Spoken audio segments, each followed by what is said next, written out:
कौन सी चीज़ होती है जो अट्रैक्ट करती है? किस तरह से कन्विंस किया जा सकता है एंजल इन्वेस्टर्स को? देखिए, अभी कोई ऐसा कोई प्रूवन फॉर्मूला नहीं है कि मतलब कोई आइडिया रहेगा तो चलेगा ही चलेगा, ये तो बेट है। आप जो भी सक्सेस स्टोरी सुनते हैं, जैसे कि वो बंदा बहुत अमीर हो गया अचानक से, ये हो गया, वो आप वन नाइट की स्टोरी आप सुनते हैं, लेकिन उस वन नाइट के लिए उसके पीछे कितने ही रातों की उसकी मेहनत है। जानना चाहेंगे कि ये एक आइडिया दिमाग में कैसे आया आप? आज के ज़माने में पैसा के अलावा मतलब लोगों को लगता है कि रिकॉग्निशन भी मिले। क्या गिफ्ट मिलता था मतलब दिवाली में? एक काजू की बॉक्स मिलता था, काजू कतली वाला बॉक्स मिलता था, या ड्राई फ्रूट्स का बॉक्स मिलता था, या कुछ ऐसा एक वॉच मिल गया जो आपकी यूज़फुल मतलब आपके लिए यूज़फुल नहीं है।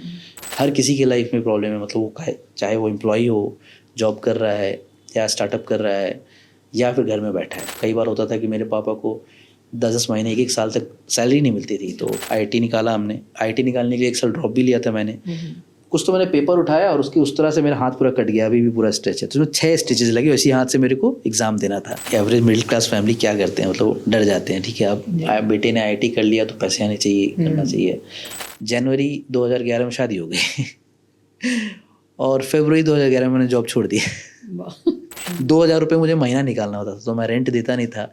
मैं दोस्त के घर में घुस जाता था, भाई मेरे को एक महीना रहने के लिए जगह चाहिए, क्योंकि मैं स्टार्टअप कर रहा हूँ, शुरू कर रहा हूँ, मेरे को सपोर्ट चाहिए। और लोग सपोर्ट करते थे, दोस्त मेरे। एक दिन जब मैं घर आया तो देखा कि मेरी वाइफ काफ़ी नाराज़ है, रो रही थी करीब। तो मैंने कहा क्या हुआ?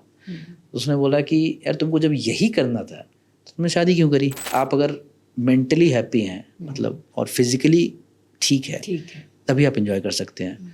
अगर आप अपना एनर्जी अपने सराउंडिंग में लगा रहे हैं, सराउंडिंग को ठीक करने के लिए लगा रहे हैं, तो बहुत गलत कर रहे हैं। कई बार होता है, धीरू भाई अंबानी की जैसी स्टोरी होगी, अगर आप सुने होंगे, तो वो ताज में जाकर मतलब चाय पीते थे, पैसे नहीं थे फिर भी। क्यों? बहुत बड़ी मतलब तसल्ली और बहुत बड़ी कामयाबी लगती है मुझे कि मतलब मैं अपनी मम्मी को बचा सका। सबसे बड़ी बात ये है। कई बार होता है कि आप 10 में आप बेट लगाते हैं तो एक सही होता है, 9 आपका मतलब बेकार हो जाता है। कई लोग बोलते हैं ना कि मैं 40 में रिटायर कर जाऊंगा। तो रिटायरमेंट का डेफिनेशन क्या होता है?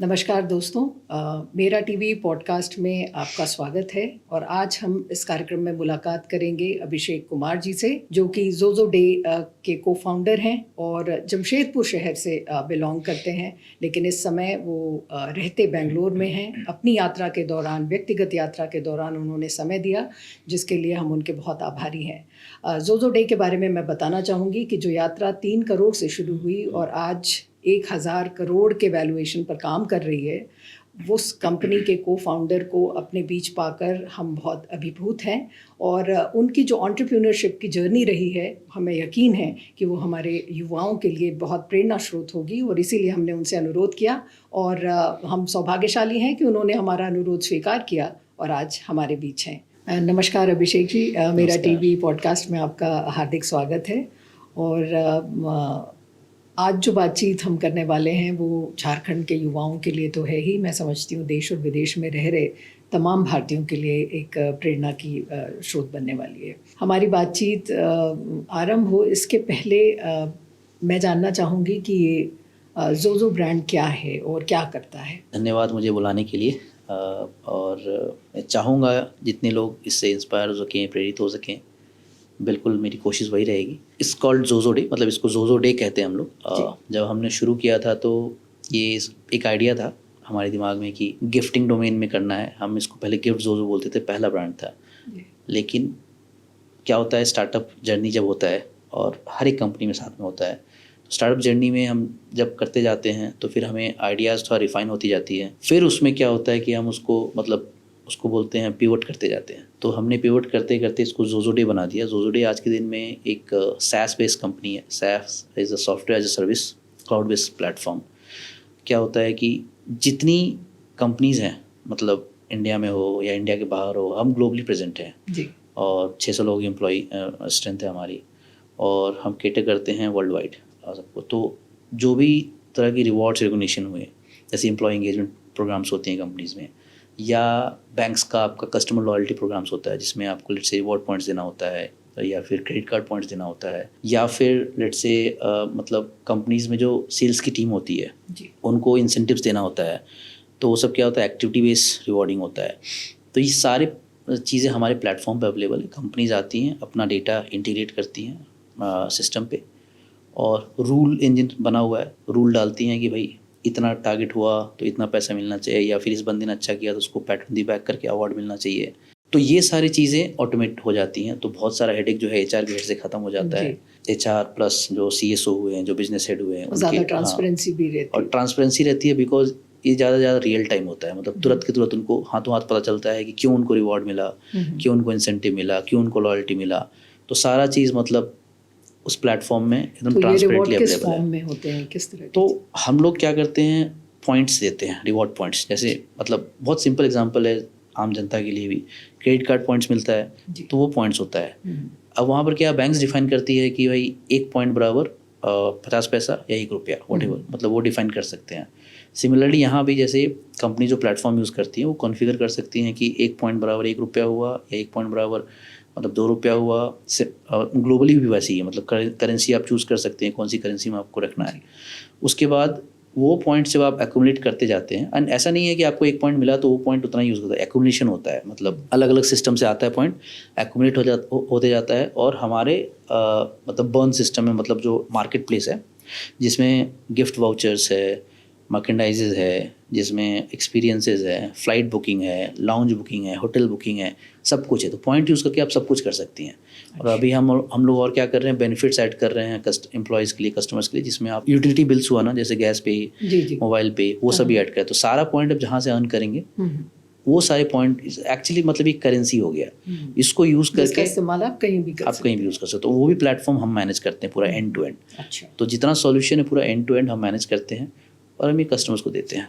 तो इसमें आप किस तरह की उपस्थिति देख रहे हैं इस समय, मतलब बढ़ोतरी पर है, और एक्सेप्टेंस कैसी है आपके इस पूरे आइडिया की? तो देखिए, जैसे हमने जब शुरू किया था तो खासकर इंडिया में उस समय क्या चलन था कि मैं 2012 की बात कर रहा हूँ, 2012-13, उस समय जैसे किसी भी कॉर्पोरेट में, और आप लोग को भी क्या गिफ्ट मिलता था, मतलब दिवाली में एक काजू की बॉक्स मिलता था, काजू कतली वाला बॉक्स मिलता था, या ड्राई फ्रूट्स का बॉक्स मिलता था, या कुछ ऐसा एक वॉच मिल गया जो आपकी यूज़फुल, मतलब आपके लिए यूज़फुल नहीं है। तो अगर आप देखेंगे आज के ज़माने में तो चॉइस जो है आप यूज़र को दिया जा रहा है, एंड यूज़र को, कि भाई हम आपको पॉइंट दे देते हैं, आप इसे जो चाहे ले सकते हैं। एटलीस्ट ब्रांडिंग मेरी है, मतलब उसमें क्या है कि जब पॉइंट जाता है तो उसमें बहुत सारा ब्रांडिंग इक्विपमेंट्स होता है, जैसे कि मेल पे गया तो मेल पे आपका लोगो होता है, सब कुछ होता है। जब आप यूज़ करने जाते हैं तो जिस मार्केट प्लेस पे जाते हैं वहाँ पर आपका लोगो रहता है।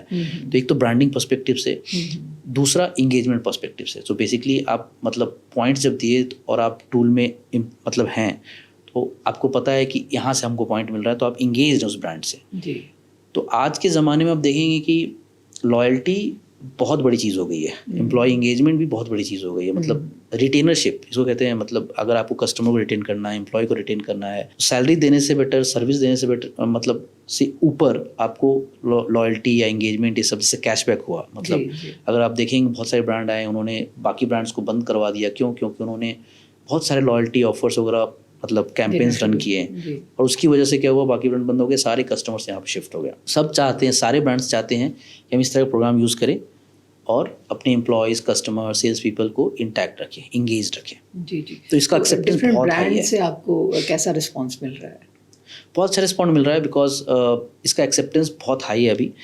आज के ज़माने में पैसा के अलावा मतलब लोगों को लगता है कि रिकॉग्निशन भी मिले, और मतलब उसके अलावा और क्या एक्स्ट्रा मिल सकता है।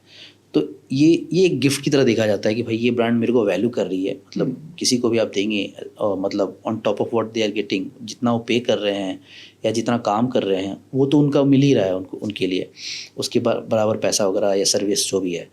But on top of that अगर आपको फ्री में कुछ मिले और आपको लगता है कि ये मेरे लिए यूज़फुल है, मतलब कोई ऐसा चीज़ मिले जो यूज़फुल है, तो आप याद करेंगे ब्रांड को कि हाँ भाई ये इस ब्रांड ने मुझे ये दिया है, वैल्यू किया है मुझे। ठीक है, तो ये सभी ब्रांड को समझ में आ गया है और ब्रांड्स इसको एक्सेप्ट कर चुकी हैं। अब यही है कि क्योंकि सारे ब्रांड्स ने एक्सेप्ट कर लिया, शुरू में तो हम सिंगल प्लेयर थे पूरे मार्केट में, अभी बहुत सारे कॉम्पिटिटर्स आ गए हैं। लेकिन अब इसमें क्या है कि कॉम्पिटिटर्स को बीट करने के लिए हम बहुत सारे लेटेस्ट इनोवेशंस वगैरह सिस्टम में लेकर आ रहे हैं। एआई से बहुत सारे प्रोडक्ट्स हमने बनाकर रिलीज़ कर दिया है मार्केट में, तो उससे थोड़ा सा एज मिल जाता है कॉम्पिटिटर से। तो ब्रांड्स अभी भी मतलब हमें बोलते हैं जोजो वाले आ गए, ऐसे करके बोलते हैं, तो अच्छा लगता है। तो बट ब्रांड्स हैं, मतलब ट्रस्टेड ब्रांड्स हैं जो हमें ट्रस्ट करते हैं पूरे सॉल्यूशन के लिए। एंड अभी भी अगर मार्केट में पूछा जाए रिवॉर्ड्स रिकॉग्निशन प्लेटफॉर्म कौन है तो हमारा तो नाम सबसे पहले आपका पहले नाम आता है। हाँ। जी। लेकिन ये जो आपने बताया जैसे कि कंपनीज में एक एक्सेप्टेंस है उसके लेकर, पर शुरुआत इसकी कैसे हुई? ये पूरा अपने आप में आइडिया बहुत इनोवेटिव है, और अब जबकि कंपटीशन में हैं आप तो फिर और इनोवेशंस करने पड़ रहे हैं, लेकिन हम लोग पीछे लौट रहे हैं थोड़ा सा और जानना चाहेंगे कि ये आइडिया दिमाग में कैसे आया? आपके साथ में और 3 को फाउंडर हैं। हम 4 पहले बने थे और एक और को फाउंडर बाद में हमारे साथ जुड़ गए थे। वो 2016 में जुड़े थे, 2012 में। तो हम टोटल अभी के आज के दिन में 5 हैं, बट शुरुआत 4 लोगों ने करी थी। मैं था, मेरे साथ सुमित, मनोज और कुशल करके 3 और बंदे थे। बेसिकली जब हमने शुरू किया था तो ये आइडिया बिल्कुल नहीं था, आइडिया कुछ और था। अच्छा। और आइडिया हमने थोड़ा सा फॉरेन मार्केट से देख के उस समय लिया था। 2012 की बात कर रहे हैं कि 2012 में शुरुआत हुई थी इसकी। तो ये पहले तो डायरेक्ट टू कंज्यूमर मतलब B2C कंपनी थी। B2C कंपनी मतलब डायरेक्ट कोई भी यूज़र आके इसको यूज़ कर सकता था, और इसको हम लोग गिफ्ट एक्सो कहते थे, जो शुरू में मैंने कहा। उसमें कॉन्सेप्ट ये था कि हम एक गिफ्टिंग प्लेटफॉर्म लॉन्च करेंगे जहाँ पे 4 दोस्त मिलकर पैसा ऐड करेंगे और अपने किसी एक दोस्त को गिफ्ट करेंगे, जैसे शादियों में होता है। जैसे कोई शादी कर रहा है, उसने अपनी विश लिस्ट डाल दी कि भाई मेरे को फ्रिज चाहिए, ये चाहिए। यूएस में बहुत होता है, और यंग जनरेशन में तो आजकल इम्बेड हो गया, लेकिन 2012 की बात कर रहा हूँ, उस समय ये नहीं था मार्केट में। लेकिन हमने कोशिश करी कि भाई ये एक कॉन्सेप्ट हो सकता है जहाँ पे हम कुछ शुरुआत कर सकते हैं, बिकॉज इंडिया में ऐसा कुछ है नहीं। तो हम उससे स्टार्ट किए कि फेसबुक उस समय लॉन्च किया था कनेक्ट करने के लिए कि यूजिंग फेसबुक आप अपने फ्रेंड्स को कनेक्ट कर सकते हैं। तो हमने फेसबुक कनेक्ट को यूज़ कर करके बोला कि ठीक है, आप जब रजिस्टर करोगे अपने दोस्तों को भी ऐड कर लो, ठीक है, और फिर दोस्त लोग मिलकर कंट्रीब्यूट करके एक पूल ऑफ मनी बना सकते हैं, और फिर उससे आप जो उनकी विश लिस्ट बनी रहेगी जिनको गिफ्ट करना है वो गिफ्ट कर सकते हैं। तो ऐसे उनकी यूटिलिटी भी हो गई, उनको जो चाहिए वो भी मिल गया और आपने गिफ्ट भी दे दिया। ये मार्केट चला थोड़ा बहुत, बट बहुत छोटा मार्केट दिखने लगा मेरे को इंडिया। मतलब ये क्या है कि जो टेक सेवी थे, जिनको लगता है उस समय 2012 की बात कर रहा हूँ, पूरे मतलब सबके पास उतना वो था नहीं कॉन्सेप्ट कि हाँ कंट्रीब्यूट करके देना है। हाँ नहीं, ये कॉन्सेप्ट भी नया था ना इंडिया के लिए, तो हमें चैलेंजेस बहुत हैं। तो फिर हमने बोला कि ठीक है, ग्रुप गिफ्टिंग को हटाते हैं, हम फिर नॉर्मल गिफ्टिंग कर देते हैं। तो नॉर्मल गिफ्टिंग में फिर हमें बहुत सारे कॉम्पिटिटर्स दिखने लगे, प्लेयर्स दिखने लगे, जो कि जैसे फन्स एंड पेटल्स हुए हैं, इस टाइप के बहुत सारे प्लेयर्स दिखने लगे। हम उनसे कम्पीट करना नहीं चाहते थे, बिकॉज हमको लगा कि ठीक है, एक लेवल तक जाकर ही रिस्ट्रिक्ट हो जाएगा मार्केट में। और दूसरी बात है कि इसमें उस समय हमें लगा कि बहुत ही पैसा लगाकर काम करने वाली चीज़ है। क्योंकि अगर हम गिफ्ट वगैरह ऐसे डिलीवर करने लगे तो हमको उसको स्टोर करना पड़ेगा अपने वेयर हाउस में, फिर उसके लिए बहुत पैसे लगेंगे, और हम वो करना नहीं चाहते थे कि पैसे लगा के, बहुत सारा पैसे लगा के उसको जमा कर दिया एंड देन पता चला कि डूब गया। तो फिर हमने थोड़ा सा तरकीब लगाया कि भाई इसको कैसे हम डिजिटाइज कर सकते थे। तो उस समय क्या हुआ तकदीर से कि अमेज़ॉन, फ्लिपकार्ट, लाइफस्टाइल, ये लोग अपना गिफ्ट वाउचर लॉन्च कर रहे थे अपने ब्रांड का। सो बेसिकली कैसा होता है कि फ्लिपकार्ट का आज जैसे आपको वाउचर मिला, आज तो काफ़ी कॉमन है, बट उस समय काफ़ी नया था। तो फ्लिपकार्ट का वाउचर हुआ या अमेज़ॉन का वाउचर हुआ, आप जब आप चाहे तो ब्रांड से खरीद सकते हो, आप रिडीम कर सकते हैं। तो हमने बोला कि हम फिजिकल प्रोडक्ट्स हटा देंगे, हम सिर्फ डिजिटल प्रोडक्ट्स रखेंगे। तो हम डिजिटल प्रोडक्ट्स स्टार्ट किए गिफ्ट वाउचर से। और गिफ्ट वाउचर जब हमने स्टार्ट किया तो बहुत सारे हमारे वेंडर्स रहे जिनके साथ इंटीग्रेट किया, और ये वेंडर्स वो हैं जो गिफ्ट वाउचर्स प्रोड्यूस करते हैं। हमको उसमें नहीं जाना था कि हम गिफ्ट वाउचर प्रोड्यूस करें ब्रांड्स के लिए। हम बस एक मार्केट प्लेस बनना चाहते थे जहाँ पे नॉर्मल यूज़र आएगा और उस ब्रांड का वाउचर खरीदेगा, गिफ्ट भी कर सकता था, खरीद भी सकता था खुद के लिए। तो हमने प्योरली B2C को रखा था। तो लेकिन उसमें भी क्या था कि ये पूरा गिफ्ट वाउचर ब्रांड उस समय के लिए भी बहुत नया था। हमने फिर सोचा कि और नया क्या कर सकते हैं इसमें। We were the only player, मतलब हम लोग सबसे पहले प्लेयर थे इंडियन मार्केट में जो एक्सपीरियंशियल गिफ्टिंग लॉन्च किया था। अब बताते हैं एक्सपीरियंशियल गिफ्टिंग होता क्या है। तो एक्सपीरियंसेस जैसे, ठीक है, मान लीजिए आप हेलीपैड पे डाइनिंग कर रहे हैं, ये एक्सपीरियंस हुआ, इतना ऊपर में हवा में हेलीपैड पे डाइनिंग, आपको मतलब पूरा वेटर आके सर्व कर रहा है, सब कर रहा है। तो इस तरह से कर बहुत सारे एक्सपीरियंसेस हम लोग मतलब क्यूरेट करते थे उस समय। तो उस समय कर ऑफर किया जा रहा था। हाँ, ये हमने प्लेटफॉर्म पे डाल दिया कि भाई गिफ्ट वाउचर के अलावा आप ये सारे एक्सपीरियंसेस भी अवेल कर सकते हैं। क्योंकि आप गिफ्ट कर सकते हैं किसी को। मान लीजिए आज मेरी एनिवर्सरी है, ठीक है, और मुझे मेरी वाइफ को सरप्राइज करना है, तो मैं एक कैंडल लाइट डिनर एक एक्सक्लूसिव जगह पे, जैसे हेलीकॉप्टर के अंदर उड़ रहा है, वहाँ पर अज्यूम कर सकते हैं। ऐसा नॉर्मल तो मिलता नहीं है। तो ये सारी चीज़ें करते हैं। तो ये सारी चीज़ें जब हमने लाने शुरू किए तो भी B2C में ज़्यादा नहीं, लेकिन B2B वाले हमारे पास, मतलब जो कंपनीज थे वो हमारे पास आने लगे कि भाई ये तुम्हारा जो प्रोडक्ट है ना अच्छा लग रहा है हमें, अच्छा, हम इसको यूज़ करना चाहते हैं अपने लॉन्ग सर्विस अवार्ड्स के लिए। मतलब जो हमारे साथ 3 साल से हैं, 5 साल से हैं, 10 साल से हैं, उनको अगर हम ये दे मतलब package As reward, as employee reward को, 5 साल रहने के लिए, तो वो लॉन्ग लास्टिंग होता है। मतलब काफ़ी दिन तक उन्हें दिमाग में छवि बनी रहती है कि भाई ये मिला था मुझे, मतलब 5 साल की एनिवर्सरी में मुझे हेलीपैड पे डाइनिंग एक स्पेशल मिला जो कभी मिलता नहीं है। तो काफ़ी खूब चला उस समय। एंड उसके बाद क्या हुआ कि धीरे धीरे हम कॉर्पोरेट से ज़्यादा कनेक्ट होने लगे। हमें लगा कि ये डायरेक्ट मतलब काफ़ी बढ़िया मार्केट है, इसमें और घुस सकते हैं। तो हमने बोला कि आप ठीक है लॉन्ग सर्विस अवार्ड्स तो कर ही रहे हैं, और आप क्या करते हैं। तो अब फिर वहाँ आया गिफ्टिंग में कि हम एम्प्लॉयज़ को नॉर्मल गिफ्ट देते हैं स्पेशल ओकेजन्स पे, या उनका बर्थडे हुआ या फिर कोई मतलब इवेंट हुआ, जैसे दिवाली हो गया, मुहर्रम हो गया, वो सारी चीज़ें। तो फिर उसमें फिर हमने बोला कि तो आप एक काम कीजिए, उसको भी आप इससे रिप्लेस कर लीजिए या गिफ्ट वाउचर दे दीजिए। तो फिर उन्होंने बोला कि हमें स्पेसिफिक गिफ्ट वाउचर नहीं देना चाहते। तो फिर हमारा एक नया प्रोडक्ट लॉन्च हुआ जिसको हम लोग जोजो कोड कहते थे। अच्छा, वो umbrella of all the product. तो हमने बोला कि ठीक है आप एक कोड दे दीजिए, इट्स लाइक क्रेडिट कार्ड, मतलब लोडेड पॉइंट सिस्टम कार्ड। तो उसमें क्या होता है कि जोजो वाउचर दे दीजिए, बोलिए 500 रुपये आपको देना, तो 500 पॉइंट का दे दीजिए आप। अब इस पॉइंट को लेके हमारे प्लेटफॉर्म पे कोई भी एम्प्लॉय आ सकता है। अब उसको चाहिए अगर गिफ्ट वाउचर चाहिए, उसको अगर एक्सपीरियंस चाहिए, उसको कुछ भी बुक करना है वो अपना कर सकता तो है। अब एम्प्लॉइज के पास ऑप्शन है कि ऑप्शन वो हो क्या- गया। तो वहाँ से ये सिस्टम शुरू हुआ। उसमें पॉइंट बेस्ड सिस्टम नहीं था, लेकिन हमने कार्ड लॉन्च करना शुरू किया कि जोजो कोड करके एक वाउचर है, उसको एक्सचेंज करके आप कुछ भी रिडीम कर सकते हैं। तो वो भी काफ़ी पसंद आने लगा। तो धीरे धीरे सिस्टम्स और इंटीग्रेट होते गए कंपनी से। तो अब जोजो वाउचर को रिप्लेस करके हमने पॉइंट बेस्ड सिस्टम रखना शुरू कर दिया। तो वहाँ से हमारा प्लेटफॉर्म बनना शुरू हो गया। तो फिर हमने फिर उसी प्लेटफॉर्म को एम्प्लॉय एंगेजमेंट के लिए, सेल्स इंसेंटिव्स के लिए, कस्टमर एंगेजमेंट के लिए, अलग अलग टारगेट मतलब सेगमेंट को लेकर हमने उसको उस पर प्रोडक्ट बनाना शुरू कर दिया। तो आज के दिन में हमारे पास 5 से 6 प्रोडक्ट्स हैं। कॉर्पोरेट है, उसके अलग अलग सेगमेंट को कैटर करता है, और सारे पॉइंट बेस्ड सिस्टम है। सारे में आपको पॉइंट्स एक्यूमुलेट होता है, और वो पॉइंट के बर्न करने के लिए, पॉइंट को रिडीम करने के लिए हमारा स्टोर फ्रंट है। स्टोर फ्रंट में बहुत सारा चीज़ मतलब अभी आ चुका है। पहले तो सिर्फ गिफ्ट वाउचर एक्सपीरियंस था, अभी उसके अलावा मर्केंडाइजेज है, फिजिकल प्रोडक्ट्स है, उसके अलावा आपको फ्लाइट बुकिंग है, उसके होटल बुकिंग है, आपके पास लाउंज बुकिंग है। तो बहुत सारी चीज़ें और भी आ चुकी हैं। आप लोगों ने 3 करोड़ के साथ इस कंपनी की शुरुआत की थी, आपके जो इन्वेस्टर एंजल थे, और आज 100 करोड़ इवैल्यूएशन है, वैल्यूएशन इस कंपनी का। हाँ, तो नहीं, उससे काफ़ी ज़्यादा है। बट हमने जब शुरुआत करी थी तो 3 करोड़ भी नहीं था। 3 करोड़ तो काफ़ी दिनों बाद महिंद्रा हॉलीडेज़ ने हमारे में पंप इन किया था। वो 2016 में स्ट्रेटजिक इन्वेस्टमेंट था। लेकिन शुरू में क्षत्रिय वेंचर्स करके एक एंजल इन्वेस्टमेंट फर्म हुआ करता था, उन्होंने हम पे ट्रस्ट किया। तो शुरू में उन्होंने 25 लाख डाला, फिर मैक्सिमम उन्होंने जो डाला था 80 लाख डाला था। तो 80 लाख डाला था, लेकिन उनका एग्जिट हो गया था जब हमारा प्राइवेट इक्विटी फर्म से जब हमारा इन्वेस्टमेंट हुआ। ऑलमोस्ट 80-90 मिलियन का इन्वेस्टमेंट हो चुका है हमारे में। और जब इन्वेस्टमेंट हुआ तो वो 100x रिटर्न लेकर गए थे। पहला इन्वेस्टर हमारा 100x, मतलब 80 लाख का आप समझ लें, 100x इज अराउंड 80 करोड़। और महिंद्रा थोड़ा देर से आया था तो 10x की ग्रोथ भी निकल गया था। तो अभी हमारे पास बस प्राइवेट इक्विटी है जो लीड इन्वेस्टर है हमारा।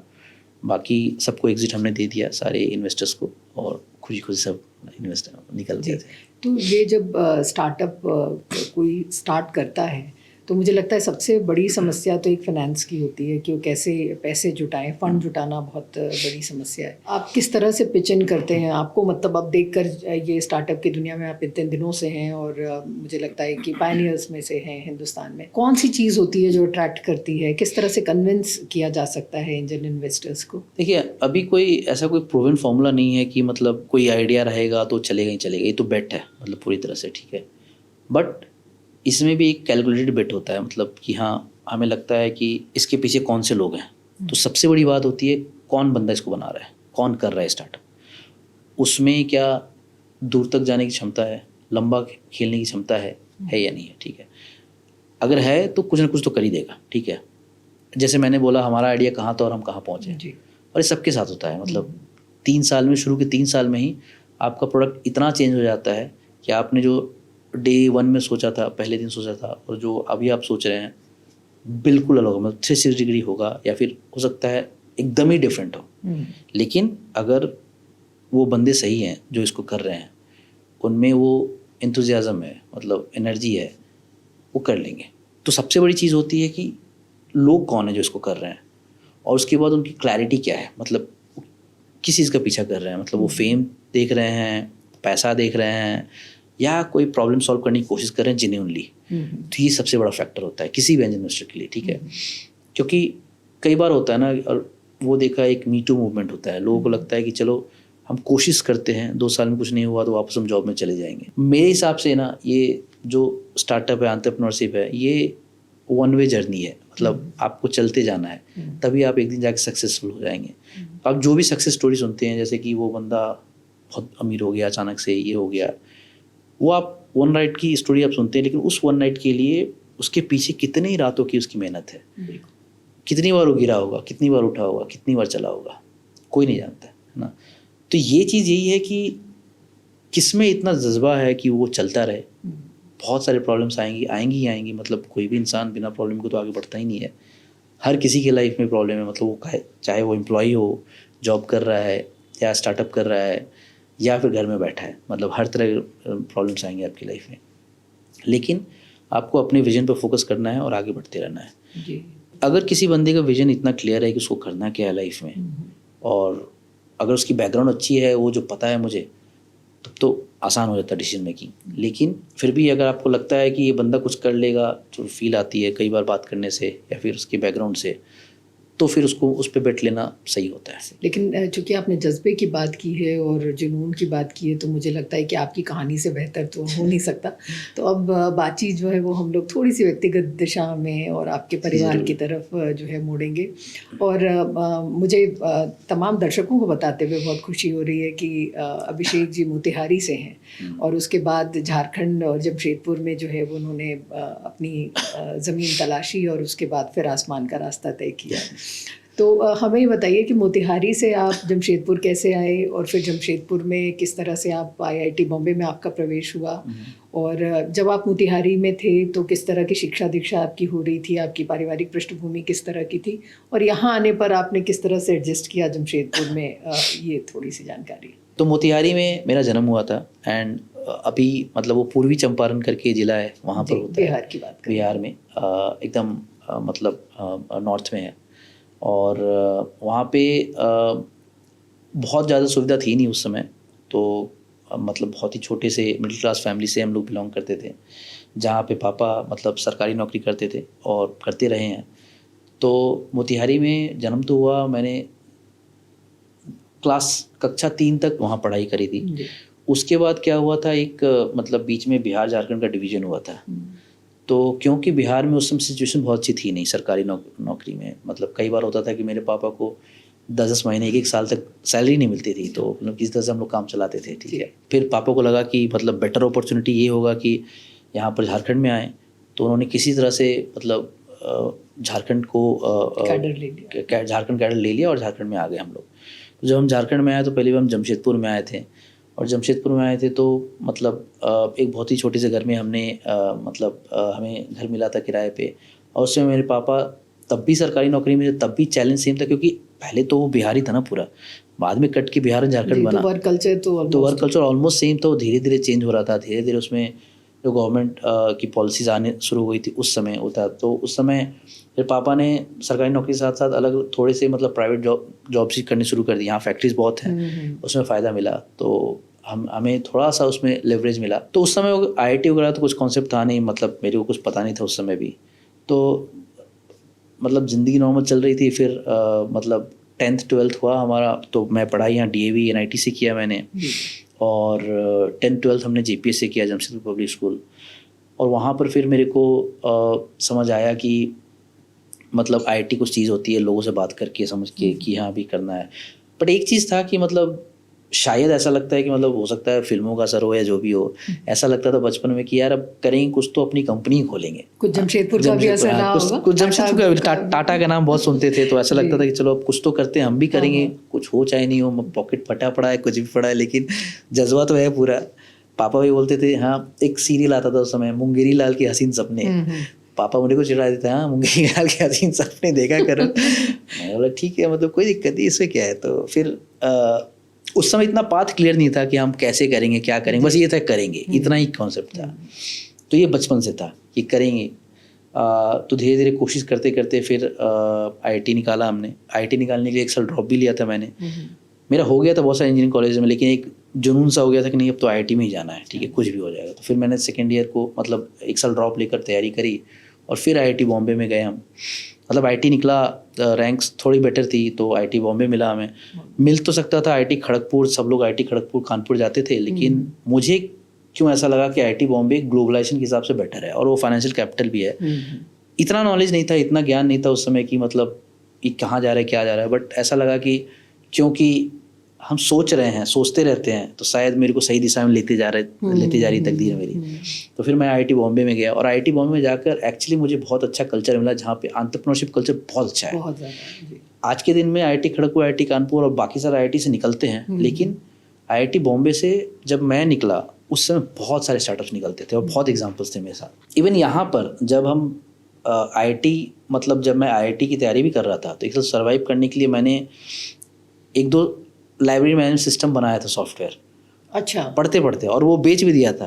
अच्छा। तो एक साल राय की लाइब्रेरी में मैंने कोशिश की थी, वहाँ पर हमने एक सिस्टम बेचा था बहुत पहले 5,000 रुपये में बस। अच्छा। लेकिन वो पहले मेरी पहला सॉफ्टवेयर था, पहले बिका शुरुआत हो गया था, तो काफ़ी था मेरे लिए, मेरे बहुत खुशी हुई थी, बहुत खुश थे उस समय। तो फिर मुझे लगा कि कुछ कर सकते हैं, तो IIT बॉम्बे गए, वहाँ पर पढ़ाई किया। मतलब वहाँ से निकलने के बाद फिर मैंने आपको बीच में इंटरप्ट करूँगी, मुझे जहाँ तक याद पड़ रहा है जो जानकारी हासिल हुई है इधर उधर से मुझे, कि IIT का जब आप एग्ज़ाम देने गए वो भी आसान नहीं रहा था, उस समय भी कुछ हुआ था? नहीं, हाँ हाँ आसान नहीं रहा था। एक्चुअली क्या था कि पहले, अब मैं तो मतलब छोटे गांव से, मतलब मोतिहारी से आया, छोटे शहर से आया था, जमशेदपुर में भी आया तो आदित्यपुर में रहता था, छोटी जगह, मतलब वहाँ से कुछ था नहीं। और हमारा जो सेंटर पड़ता था वो था खड़गपुर में, IIT खड़गपुर में। तो हमें खड़गपुर जाना था और 2 चीज़ें हुई उस समय। एक तो क्या हुआ कि मैं पहले बाल कटाने चला गया, और बाल कटाने गया तो कुछ तो मैंने पेपर उठाया और उसकी उस तरह से मेरा हाथ पूरा कट गया, अभी भी पूरा स्ट्रेच है। तो उसमें 6 स्टिचेस लगे, उसी हाथ से मेरे को एग्ज़ाम देना था, ठीक है। तो 6 स्टिचेस लगे, बैंडेज लगा, रोता रोता घर आया, डांट भी सुना, बट ठीक है। फिर मैंने मतलब मैं खुद ही गया डॉक्टर के पास, वहीं से उठते किए, बोले स्टिच लगा दो। कोई डॉक्टर वहीं पर LIG कॉलोनी में थे, उन्होंने स्टिच भी लगा दिया उस समय। मैं बोला चलो देखते अब क्या होता है। 6 स्टिच हाँ भी है, पूरे लगे हुए, पूरे निशान, हाँ अभी पूरा है। तो इस पर लगे, और जिस दिन जाना था उस दिन क्या हुआ, पापा को कहीं तो पैर में चोट लग गई। अब पापा बोले तुम अकेले जाओ, मैं तो चल नहीं सकते। तो उससे मेरी हालत खराब हो गई, बोले वो अकेले मैं कैसे, मतलब ये सब क्या करूँगा। तो ठीक है, मैंने दोस्तों से बात करी और चला गया, दे दिया, तो हो भी गया। शायद जाना होगा, तकदीर में लिखा होगा। तो मतलब वही मैं कह रहा हूँ, मतलब कठिनाइयाँ बहुत सारी आई हैं लाइफ में, हर एक स्टेज पे आई है। हर साल एक नई नई कठिनाई आती है, हर साल। अभी भी मतलब ऐसा नहीं है कि पहले आगे ख़त्म हो गया, अभी कर लिया हमने तो अभी नहीं आएगी। मतलब अब आज के दिन में जो हमारी तकलीफ़ें हैं, चैलेंजेस, वो डिफरेंट तरह की होती है। उस समय डिफरेंट तरह की थी, तो अलग तरह की प्रॉब्लम्स थी उस समय। तो IIT बॉम्बे फिर IIT बॉम्बे पहुँचे, फिर वहाँ से 4 साल करने के बाद 4 साल में भी क्या होता था कि हमें लगता था कि यार पापा को क्यों तकलीफ दे। तो कई बार जो समर वेकेशन होता था 3 महीने का होता था, 2.5 महीने का एक्चुअली होता था, तो उसमें मैं 15 दिन के लिए घर आता था और बाकी 2 महीना मैं कोचिंग क्लासेस में पढ़ाता था, ये करता था। उसमें काफ़ी पैसे मिल जाते थे, क्योंकि वो कोचिंग क्लासेस में IIT की तैयारी करते थे, और IIT वाले जाकर अगर वो कराएं तो उसमें मिल जाते थे। और मुझे क्या था, क्योंकि मैं थोड़ा सा बेटर था IIT में भी, तो मुझे स्कॉलरशिप मिला हुआ था, तो मेरी पढ़ाई का खर्चा ऑलमोस्ट नील था, ऑलमोस्ट नील था। एंड मेरा जो कैंटीन का और रहने का था वो भी खर्चा मतलब मेरा नील था ऑलमोस्ट। तो जो पैसा इधर मिल जाता था मेरे को एक्स्ट्रा क्लासेस कराते वो मैं थोड़ा घर पे दे देता था और थोड़ा अपने लिए यूज़ रखता था। तो ऐसे करके मतलब हमने कोशिश करी कि भाई मतलब जितना कम प्रेशर दे सको, और खुद के ऊपर जितना आप मतलब भरोसा कर सको और कर सको चीज़ें कर लो। तो वही जब आप जाते हैं तो आपकी मतलब आंखें खुलता है। अब जब 10 लोगों से मिलते हैं तो आपको समझ में आता है कि और क्या क्या अपॉर्चुनिटीज़ है। आज के दिन में आप देखेंगे US में बच्चे जाते हैं, वो यूनिवर्सिटीज़ में पढ़ते हैं और शाम को कैफ़े में काम करते हैं और अपना कमाते हैं, अपनी जगह कमाते हैं। आज वही तो वो भी वही कर रहे हैं, ये भी वही था। इंडिया में खासकर प्रॉब्लम ये आती है कि आजकल के जनरेशन में लोग मेहनत करना चाहते नहीं है कि भाई चलो मतलब समय मिला है तो कुछ कर लेते हैं। डिजिटल इतना ज़्यादा अवर्स हो गए हैं कि डिजिटली घुसे रहते हैं चीज़ों में, है ना। लेकिन हमारे समय में तो मतलब यही था कि मतलब ज़िंदगी कैसे गुजारे, ज़िंदगी आगे कैसे बढ़ाए, वो था। तो 2007 में जब IIT हमारा ख़त्म हुआ तो बेंगलोर में मेरी नौकरी लगी। तो मैं बेंगलोर में एक मैनहट्टन एसोसिएट्स करके कंपनी थी, उसमें काम किया। 10 महीने मैंने काम किया। मुझे अच्छा नहीं लगा, मुझे लगा कि यार ये काम मुझे करना नहीं है ज़िंदगी भर। तो मैं मूव करके एक दूसरी कंपनी में गया, वहाँ भी 7-8 महीने काम किया। बट जब वहाँ काम कर रहा था तब तक मुझे क्लियर हो गया था कि यार अब कुछ तो कर ही लेना है मुझे। तो फिर मैंने वहाँ से 7-8 महीने काम करते करते एक प्रोडक्ट बनाया जो कि आज जो जोमेटो करता है, उस समय 2008-9 की बात कर रहा हूँ मैं। उस समय हमने एक कंपनी लॉन्च करी थी, इवनिंग फ्लेवर्स। नाम काफ़ी यूनिक सा लग रहा है। बेसिकली क्या है, बेंगलोर में पार्टी कल्चर हुआ करता था बहुत उस समय। तो हमें लगा कि पार्टी बुकिंग वगैरह स्टार्ट करते हैं, ये काफ़ी चलेगा। लोगों को जाने में बहुत दिक्कत, तो लोगों को पता ही नहीं रहता कहाँ क्या पार्टी हो रही है। तो हमने पहले वो करा। उसको करते करते रेस्टोरेंट डिस्कवरी हमने प्लेटफॉर्म बनाना शुरू कर दिया, रेस्टोरेंट के बुफे मेन्यू सब डालने शुरू कर दिए। हमने उस समय स्टार्ट करा था ये करना, बट हम समय से काफ़ी जल्दी थे। तो मतलब 2 सालों में हमारा एग्जिट भी हो गया था। लेकिन इन 2 सालों में बहुत सारी चीज़ें हुई, मतलब हमें बहुत कुछ सीखने को मिला। उस समय खासकर फ्लिपकार्ट भी जब था तो बहुत अर्ली स्टेज पे था। मतलब उनके फाउंडर बुक्स वगैरह बेचा करते थे, खाली बुक्स था उस समय। बाद में फ्लिपकार्ट जाकर मतलब अभी जो भी मतलब इतना बड़ा बन रखा है वो है। लेकिन उस समय उन्होंने भी स्टार्ट करा था और वो आगे बढ़ चुके थे। उन्होंने इन्वेस्टमेंट वगैरह लेकर वो कर लिए। हम जैसे लोग इन्वेस्टमेंट का कुछ पता नहीं था, एंटरप्रेन्योरशिप वर्ल्ड इतना ग्लैमराइज नहीं था उस समय, स्टार्टअप वर्ल्ड इतना कनेक्टेड नहीं था। स्टार्टअप वर्ल्ड भी एग्जिस्ट ज़्यादा नहीं करता था। हमने किया तो फिर उसके बाद यही हुआ कि मतलब सीखने को बहुत मिला। लेकिन उसमें एक प्रॉब्लम ये आ गई बीच में, मेरे को एग्जिट क्यों करना पड़ा, क्योंकि इतना स्ट्रगल था उस समय कि मुझे स्लिप डिस्क हो गया। और जब स्लिप डिस्क हुआ तो मैं 6 महीने के लिए बेड रिडन हो गया था। जी, मैं आपसे ये पूछने भी वाली थी कि जब आपने ये डिसाइड किया कि आप एक स्टार्टअप करेंगे या सॉफ्टवेयर को डेवलप करेंगे और उसको लेके मार्केट में जाएंगे, तो मुझे लगता है कि आप जिस परिवार से आते हैं उस परिवार में अगर बच्चा IIT कानपुर या बॉम्बे, खड़गपुर जहाँ भी पहुँच गया, उसके बाद तो उनका एक ही सपना होता है कि किसी MNC में चला जाए और नौकरी करे। तो आपके परिवार का सपोर्ट या साथ इस मामले में कैसा रहा? मतलब हमने तो सुना है कि कुंडली भी दिखाई जाने लगी थी। तो ये नॉर्मल क्या होता है, मतलब एक एवरेज मिडिल क्लास फैमिली क्या करते हैं, मतलब डर जाते हैं। ठीक है, आप बेटे ने IIT कर लिया तो पैसे आने चाहिए, करना चाहिए। लेकिन जब मैंने नौकरी छोड़ी और मैंने घर में बोला कि भाई नहीं, मेरे को कंपनी खोलनी है, तो डर गए घर में वाले कि इसको क्या हो गया, बैंगलोर जाके किसी ने इसका दिमाग ख़राब कर दिया, ये वो ब्ला ब्ला। तो उन्होंने पंडित को पत्री दिखाया, और पंडित का काम क्या है, उन्होंने अंगूठी दे दी 25,000 की। मैंने बोला आप वो पहनो, मेरे को कोई दिक्कत नहीं है, आप अपने तसल्ली के लिए कर लो जो करना है, बट मेरे को यही करना है, हम कोशिश करना चाहते हैं। उसके बाद मेरे मम्मी पापा ने काफ़ी सपोर्ट किया, बोला कि नहीं ठीक है, तुम्हें करना है कर लो, कोई दिक्कत नहीं है, कर लो अपने हिसाब से। तुमने मतलब वैसे भी बहुत सारे स्टेप्स लिए, तुम्हें पता है क्या करना है कैसे करना है, हमें ज़्यादा पता नहीं है। तो उसके बाद से उनका कभी भी ये नहीं रहा कि तुम ये क्यों कर रहे हो, वो क्यों कर रहे हो। लेकिन जब मुझे स्लिप डिस्क हुआ और जब मैं एग्जिट किया, तब मेरे मम्मी पापा थोड़े घबरा गए। तब उन्होंने बोला कि यार देखो, तुम ऐसी ज़िंदगी चलाओगे कैसे, है ना।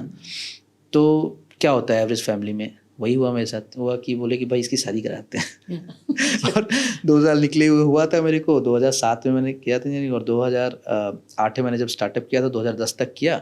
2010 के मिड में फिर मेरे पेरेंट्स ने बोला कि भाई अब तो शादी कर लो यार, क्योंकि फिर मतलब हम कितना देख पाएंगे, स्टेबल करने का यही तरीका है, शादी कर लो। लेकिन फिर मैंने बोला ठीक है करवा दो, कोई दिक्कत नहीं है। तो उन्होंने बोला कि लेकिन तुमको उसके लिए जॉब लेना पड़ेगा, क्योंकि बिहार झारखंड में कोई देगा नहीं अगर हम बोलेंगे कि तुम स्टार्टअप कर रहे हो। 2010 की बात कर रहा हूँ, 2010 में कि स्टार्टअप कर रहे हो, कहाँ काम करते हो। मुश्किल होती है लोगों को, लेकिन ठीक है अब तो फिर भी अभी तो काफ़ी मतलब लोग समझने लगे। लेकिन उस समय था कि 2010 में कि यार लोग बोलते हैं कि मेरा बेटा इन्फोसिस में है, विप्रो में, अब मैं क्या बोलूँ कहाँ हूँ। तो फिर भी मैंने एक छोटी सी कंपनी में जॉब लिया, बड़ा नहीं। मैंने बोला कि ठीक है ये कंपनी आप बोल दी जो है, ले लिया मैंने 6 महीने के लिए, क्योंकि डेस्क जॉब भी बोला था। तो 2010 जुलाई में जब मेरे को स्लिप डिस्क हुआ था, तो नवंबर तक थोड़ा बेटर फील हुआ, तो मेरी इंगेजमेंट हो गई। जनवरी 2011 में शादी हो गई। और फरवरी 2011 में मैंने जॉब छोड़ दी। तो केवल शादी के लिए आपने शादी के लिए बोला था, मैंने जॉब ले लिया, शादी हो गई। और मेरी बीवी मतलब अनुप्रिया उनका नाम है, तो वो रिलायंस में जॉब करती थी बॉम्बे में। जब मेरे पास लड़की की फ़ोटोज आती थी तो मैं सिंपल पूछता था मम्मी पापा से कि ये करते क्या हैं लोग। तो मैंने सिंपल देखा कि ये जॉब करती हैं, मतलब बढ़िया है, मेरी ज़िंदगी चल जाएगी इनके भरोसे। तो फिर मैंने बोला कि जब छोड़ा तो फिर मुझे लगा कि चलिए मतलब फिर हमने प्रैक्टिकली बात करी। मतलब उसने भी सपोर्ट किया शुरू में, उसे भी नहीं पता था क्या है, बट उसको लगा कि हाँ चलो IIT से कुछ तो कर ही लेगा। तो हम शादी के बाद भी 1.5 साल तक अलग ही रहे। वो बॉम्बे में रहती थी और मैं बैंगलोर में रहता था, कर रहा था। बट 1.5 साल के बाद अल्टीमेटली बहुत सारे सवाल आने लगे परिवार से भी, उससे भी, कि ये कर क्या रहा है लड़का, ये लोग कर क्या रहे हैं, शादी करके साथ रह नहीं रहे हैं, फिर शादी का मतलब क्या है। तो फिर अल्टीमेटली मतलब मेरी बीवी ने डिसीजन लिया कि भाई देखो मैं छोड़ के आ रही हूँ बेंगलोर, अभी जो होगा सो देखा जाएगा, ठीक है। और उस समय तक मैंने फिर मतलब क्योंकि मेरा पहला वो जो एग्जिट हो चुका था इवनिंग फ्लेवर्स, तो फिर मैंने एक दूसरा स्टार्टअप शुरू कर दिया था। वो हेल्थ केयर डोमेन में था, सर्विसेज डोमेन में। यूएस मार्केट के लिए मैं काफ़ी एडवांस प्रोडक्ट्स बनाता था, जैसे रिमोट पेशेंट मॉनिटरिंग हुआ, एडल्ट के लिए पेंडेंट होगा जो फॉल डिटेक्शन करता था। अब मैं 2012-13 की बात कर रहा हूँ। और टेलीमेडिसिन प्लेटफॉर्म उस समय हमने बनाना शुरू किया था यूएस मार्केट में। इंडिया मार्केट में वो एक्सेप्टेंस ही नहीं था कि मतलब इतना हाई फाई टूल उस समय हम लोग यूज़ कर सके। अभी भी आप देखेंगे टेलीमेडिसिन आया कोरोना में, लेकिन अब वो काफ़ी मतलब इट्स जस्ट वन फीचर जो मतलब हर एक प्लेटफॉर्म में रह गया है। तो फिर उस समय थोड़े बहुत पैसे हमने निकालने शुरू किए थे अपने लिए, तो मैंने कहा ठीक है चलो देख लेंगे। लेकिन तकदीर से क्या हुआ कि मेरी वाइफ की जॉब एबीवी में लग गई, तो फिर हम लोग फिर साथ रहने लगे। लेकिन शुरू में लाइफ क्या था कि बहुत आसान नहीं था, क्योंकि उस समय मेरे पास तो पैसे थे नहीं, गाड़ी भी नहीं रहती थी। एक पॉइंट ऐसा था कि इवन शादी के बाद मैंने अपनी बीवी को बताया नहीं था, पता नहीं उसको पता चले अभी लेकिन ये भी हुआ था कि मतलब बैंगलोर में रहते हुए मैं बैग पैकर की तरह मतलब बैग उठा के अपने एक दोस्त के घर दूसरे को दोस्त के घर रहता था, क्योंकि मेरे पास महीने में 2,000 रुपये रहते थे। 2,000 रुपये मुझे महीना निकालना होता था, तो मैं रेंट देता नहीं था। मैं दोस्त के घर में घुस जाता था, भाई मेरे को 1 महीना रहने के लिए जगह चाहिए, क्योंकि मैं स्टार्टअप कर रहा हूँ, शुरू कर रहा हूँ, मेरे को सपोर्ट चाहिए। और लोग सपोर्ट करते थे दोस्त मेरे, बट 1 महीना से ज़्यादा नहीं, बोलते अब तू जा दूसरी जगह देख। तो ऐसे करके 2-3 महीना चला। बट फिर हमने जब सैलरी उठानी शुरू करी तो एक थोड़े से कम नोन एरिया में हमने मतलब रेंट पे घर ले लिया। फिर वहाँ पर आए, तो वहाँ पर क्या था कि थोड़ा सा दूर रहता था मार्केट वगैरह से, कहीं ऑफिस जाने में बड़ी दिक्कत होती थी, बस लेके जाना हो सब। तो फिर पहली बार मेरी वाइफ ने मुझे अपनी पैसे से एक उसको बोनस मिला, तो मुझे एक स्कूटी खरीद के दिया उसने कि लो भाई स्कूटी से तुम स्कूटी यूज़ करो यार, तुम मतलब चला रहे हो, ऐसे कर रहे हो, तो अब कैसे करोगे, ठीक है अब सब कुछ के लिए। तो पहली गाड़ी वो अभी भी मेरे पास है, स्कूटी 2000 मतलब 12-13 में जब हमने खरीदी थी। तो काफ़ी सपोर्ट रहा है। फिर उसके बाद लाइफ आगे बढ़ती गई। फिर मतलब लाइफ में और भी प्रॉब्लम्स आए, मतलब पर्सनल लाइफ में, फैमिलीज़ में, जैसे कि बहुत सारे लोग हैं आज के जनरेशन में, अगर आप देखेंगे 90% कपल्स आर फेसिंग मतलब बहुत सारे स्ट्रेस सिचुएशन में जाते हैं। तो उस स्ट्रेस की वजह से उनकी क्या फैमिली प्लानिंग गड़बड़ हो जाती है। उस समय हमारे साथ भी हुआ। तो मतलब जब हमारी शादी 2011 में हुई, बट हमारा बच्चा 2018 में हुआ, क्योंकि बहुत सारी तकलीफ़ें आई, बहुत सारे इश्यूज़ आए। तो उस सबको रिजॉल्व करते करते मतलब हुआ। और 2018 में जब हमारा बच्चा हुआ था, तब भी वो मतलब बहुत हेल्दी नहीं हुआ था। तो उस समय बहुत चैलेंजेस आई। तो जैसे मैंने कहा हर साल चैलेंजेस आते गए, हम उसको रिजॉल्व करते गए, आगे बढ़ते गए।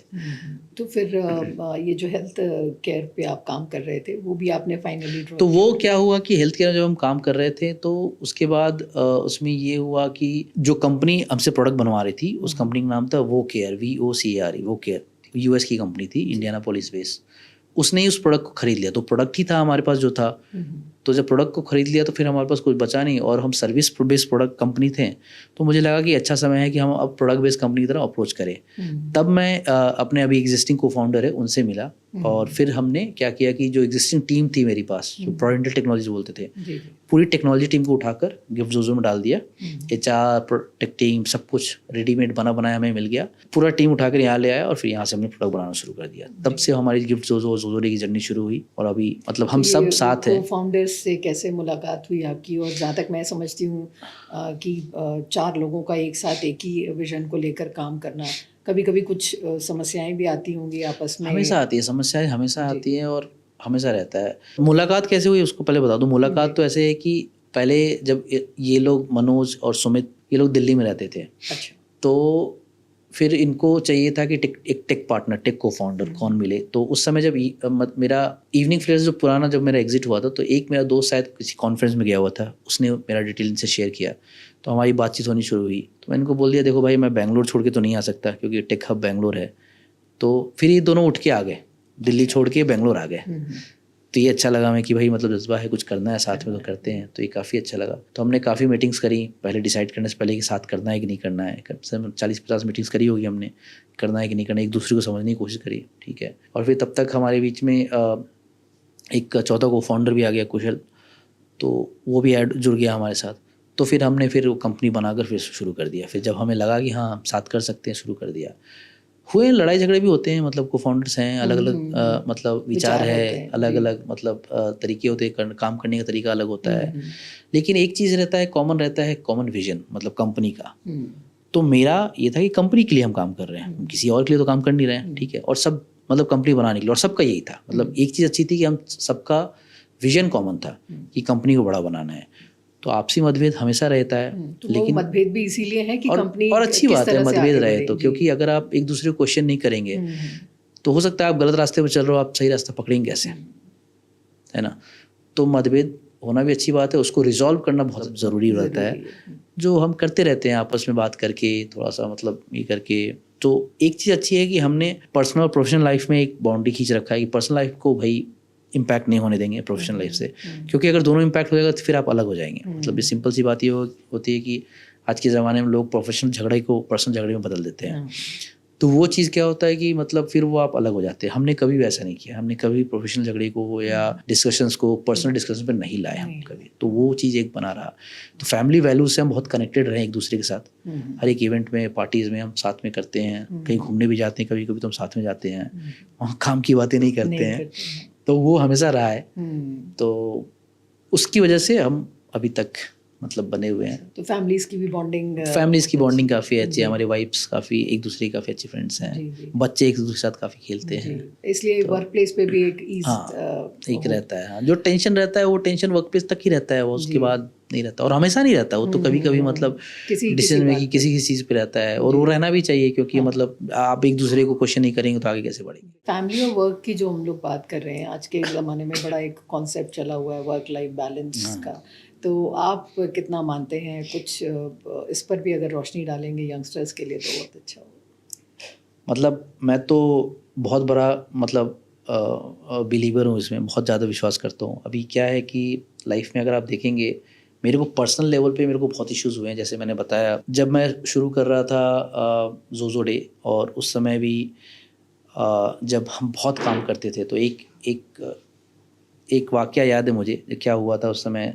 जब मेरी वाइफ बॉम्बे छोड़कर बेंगलोर आई थी, तो मेरा ऑफिस बहुत दूर हुआ करता था, तो मैं अब स्कूटी दे दी, स्कूटी से आना जाना करता था। क्या होता था कि ना दिन देखे ना रात, काम में लगे हुए हैं, ठीक है, क्योंकि जज्बा था, शुरू में बहुत यंग थे, बहुत एनर्जी थी, तो हम लगे हुए हैं, शादी हो गई थी। तो अब मेरी वाइफ, और घर में ना टीवी हुआ करता था हमारे, ना कुछ था, रेडियो हुआ करता था उस समय के तरह। तो आती थी वाइफ और रेडियो सुनती रहती थी, वो कितने दिन सुनेगी। एक दिन जब मैं घर आया तो देखा कि मेरी वाइफ काफ़ी नाराज़ है, रो रही थी करीब। तो मैंने कहा क्या हुआ? उसने बोला कि यार तुमको जब यही करना था तो तुमने शादी क्यों करी? तुम यही करते रहते, शादी करने की ज़रूरत ही नहीं थी। तो मैंने मतलब फिर हम झगड़ा नहीं किया, हमने बात समझा, मैंने बोला कि बात तो सही है, मतलब इसकी तो कोई गलती है नहीं। तो फिर मैंने बोला कि यार एक बाउंड्री बनाना बहुत ज़रूरी है, और इस चीज़ को समय देना बहुत ज़रूरी है। और क्योंकि मैं दिन रात मतलब बिना डिसिप्लिन के काम कर रहा था, मतलब डिसिप्लिन बोले तो खाना टाइम पे नहीं, मेहनत पूरे टाइम करना, इधर उधर दौड़ धूप करना, और भी बहुत से स्ट्रेस आते गए बीच में। तो मुझे क्या हुआ, बीपी भी हो गया उस समय, बहुत अर्ली स्टेज पे। अब बाय द वे मैं बीपी अब नहीं है, क्योंकि मैं अब बहुत ही हेल्थ कॉन्शियस हूँ, मैं योगा, मेडिटेशन, एक्सरसाइज में बहुत ज़्यादा हूँ। तो मुझे मतलब मैंने मेडिसिन छोड़ दिया एक्चुअली। बहुत ही लाइट छोड़ दिया, लेकिन ब्लड प्रेशर इतने साल रहकर और उसके बाद 10-12 साल के बाद मैंने छोड़ा मेडिसिन, और छोड़ पाया हूँ क्योंकि मतलब कंटिन्यूअस है। जब वो हुआ तो मुझे रियलाइज़ हुआ कि यार मतलब मैं ये जो कोशिश कर रहा हूँ करने की, एट व्हाट कॉस्ट, मतलब फैमिली, हेल्थ, सारा जा रहा है। तो जब पैसे कमाएंगे 10-12 साल बाद, कुछ भी रहेगा ही नहीं, फिर क्या, किस पे खर्च करेंगे? तब फिर मुझे लगा कि यार ये ज़रूरी है कि मतलब आप जो कर रहे हैं उसको एंजॉय करना बहुत ज़रूरी है, ठीक है। मान लीजिए कि आप पैसे कमा रहे हैं थोड़े बहुत भी, उसको थोड़ा एंजॉय करते रहिए साथ साथ। आप अगर मेंटली हैप्पी हैं मतलब, और फिजिकली ठीक है, तभी आप एंजॉय कर सकते हैं। आपकी फैमिली में ज़्यादा स्ट्रेस नहीं है, तभी आप एंजॉय कर सकते हैं। वरना पूरे टाइम आप या तो अपने हेल्थ से लड़ते रहेंगे, या फिर अपनी फैमिली में लड़ते रहेंगे, सारा समय उसमें ही जाएगा। तो आपके लिए भी यही ज़रूरी है, ताकि आप कामयाब हो सकें, कि आप अपनी फैमिली पे, अपनी हेल्थ पे इक्वली ध्यान दें। तो अब जैसे ये रहता है कि मतलब शुरू में तो ये बहुत ज़रूरी है कि आप काम करें, बट उसके साथ साथ आपको कैसे बैलेंस कीजिएगा फैमिली लाइफ को, कैसे बैलेंस कीजिएगा हेल्थ लाइफ को, वो बहुत ज़रूरी है। और हेल्थ में फिजिकल मेंटल दोनों आता है, सिर्फ फिजिकल नहीं। मेंटल लाइफ भी उतना ही इंपॉर्टेंट है जितना आपका हेल्थ इंपॉर्टेंट है। तो आज के दिन में अगर कोई मुझे रेट करता है तो मैं बोलता हूँ पहले हेल्थ, ठीक है, फिर फैमिली, फिर वेल्थ। लेकिन वो तब जब थोड़ा बहुत वेल्थ बना लिया, तब जब शुरू में आपको, तो वही है कि मतलब आपको प्रायोरिटीज आपकी चेंज होती रहेंगी आपकी एज के हिसाब से, आपकी ज़रूरतों के हिसाब से, लेकिन आपको प्रायोरिटी बनानी ज़रूरी है। अब मान लीजिए वेल्थ आपने पहले रखा है, हेल्थ तो रखा है ना, फैमिली रखा है ना, वो करना ज़रूरी है। और ये भी बहुत ज़रूरी है कि आज के ज़माने में आप मतलब किसके साथ रह रहे हैं, किस सोसाइटी में रह रहे हैं, किस टाइप की रिलेशनशिप बना रहे हैं, बहुत मैटर करता है। आपको मतलब फैक्टर्स हैं जो आपको सक्सेसफुल बनाने में मतलब मदद करेगा जी। अगर आप ऐसे लोगों के साथ रह रहे हैं जिनका कोई मकसद ही नहीं है, मैं एक एग्जांपल दे रहा हूँ, हो सकता है आपका मकसद कुछ और होगा, हो सकता है आपको लॉयर बनना होगा, ठीक है, तो लॉयर बनने के लिए आपको मतलब उस टाइप का नॉलेज तो चाहिए होगा, सर्कल चाहिए होगा, उस टाइप के लोग चाहिए होंगे जो आपको प्रेरित कर सके, जो आपको खींचे नहीं, आपको बढ़ाएं, ठीक है, जिनसे आपको नॉलेज मिले, जिनसे आपको नॉलेज घटे नहीं। ये बहुत ज़रूरी होता है कि आप अपना एनर्जी कहाँ लगा रहे हैं। अगर आप अपना एनर्जी अपने सराउंडिंग में लगा रहे हैं, सराउंडिंग को ठीक करने के लिए लगा रहे हैं, तो बहुत गलत कर रहे हैं। आपको क्या करना है, सराउंडिंग तो वैसी रहेगी, आपको उस सराउंडिंग से निकल के अच्छे सराउंडिंग में जाना है, वहाँ एनर्जी लगानी है, ताकि आप अपने विजन पे फोकस कर सके। अब जैसे हम बहुत सिंपल एग्जांपल देते हैं, क्या होता है, जैसे दो दोस्त हैं, ठीक है, एक दोस्त नौकरी कर रहा है, एक दोस्त स्टार्टअप कर रहा है। शुरू में जब वो स्टार्टअप करता रहता है, ठीक है, और वो नौकरी करता रहता है, तो दोनों बराबर चलते रहते हैं। कई बार होता है, और कई बार 90% मतलब रिलेशनशिप ये होता है कि वो स्टार्टअप वाला बंदा आगे बढ़ जाता है और नौकरी वाला बंदा अपने पेस से चलता रहता है। तब वहाँ पर ईर्ष्या और वो सब आनी शुरू होती है और वो टूट जाता है, ठीक है, दोस्ती बहुत होता है, मतलब काफ़ी होता है। इसमें ऐसा है कि अगर आपको लगता है कभी भी, अभी जैसे मतलब आप अभी हैं, आपको लगता है कि इस बंदे के साथ, इस फैमिली के साथ आप लाइफ लॉन्ग नहीं कर सकते, तो आपको 1 मिनट भी वहाँ नहीं रुकना चाहिए, आप आगे बढ़ जाइए। आगे भी लोग आपसे मिलते जाएंगे, जुड़ते जाएंगे, आपके लिए वो करते जाएंगे, तो वो आपका होता जाएगा। वही मेरे कहने का मतलब है कि आप किस तरह की सोसाइटी में रहते हैं, किस तरह से लोगों से जुड़ते हैं और आप क्या विजन रखते हैं, वो बहुत ज़रूरी है आपके सक्सेस के लिए। का जैसा विजन है उस हिसाब के एटमॉस्फेयर में, और जो उस विजन में साथ दे सके आपको आगे बढ़ने का, वैसे माहौल में आप सुने होंगे बहुत सारे, मतलब अगर आप बुक्स पढ़ेंगे तो आपको दिखेगा कि मतलब जैसे कई बार होता है, धीरू भाई अंबानी की जैसी स्टोरी होगी, अगर आप सुने होंगे, तो वो ताज में जाकर मतलब चाय पीते थे, पैसे नहीं थे फिर भी। क्यों? क्योंकि ताज में वैसे लोग आते थे जिनसे वो नेटवर्क करके वो अपना बिजनेस बना सकते थे।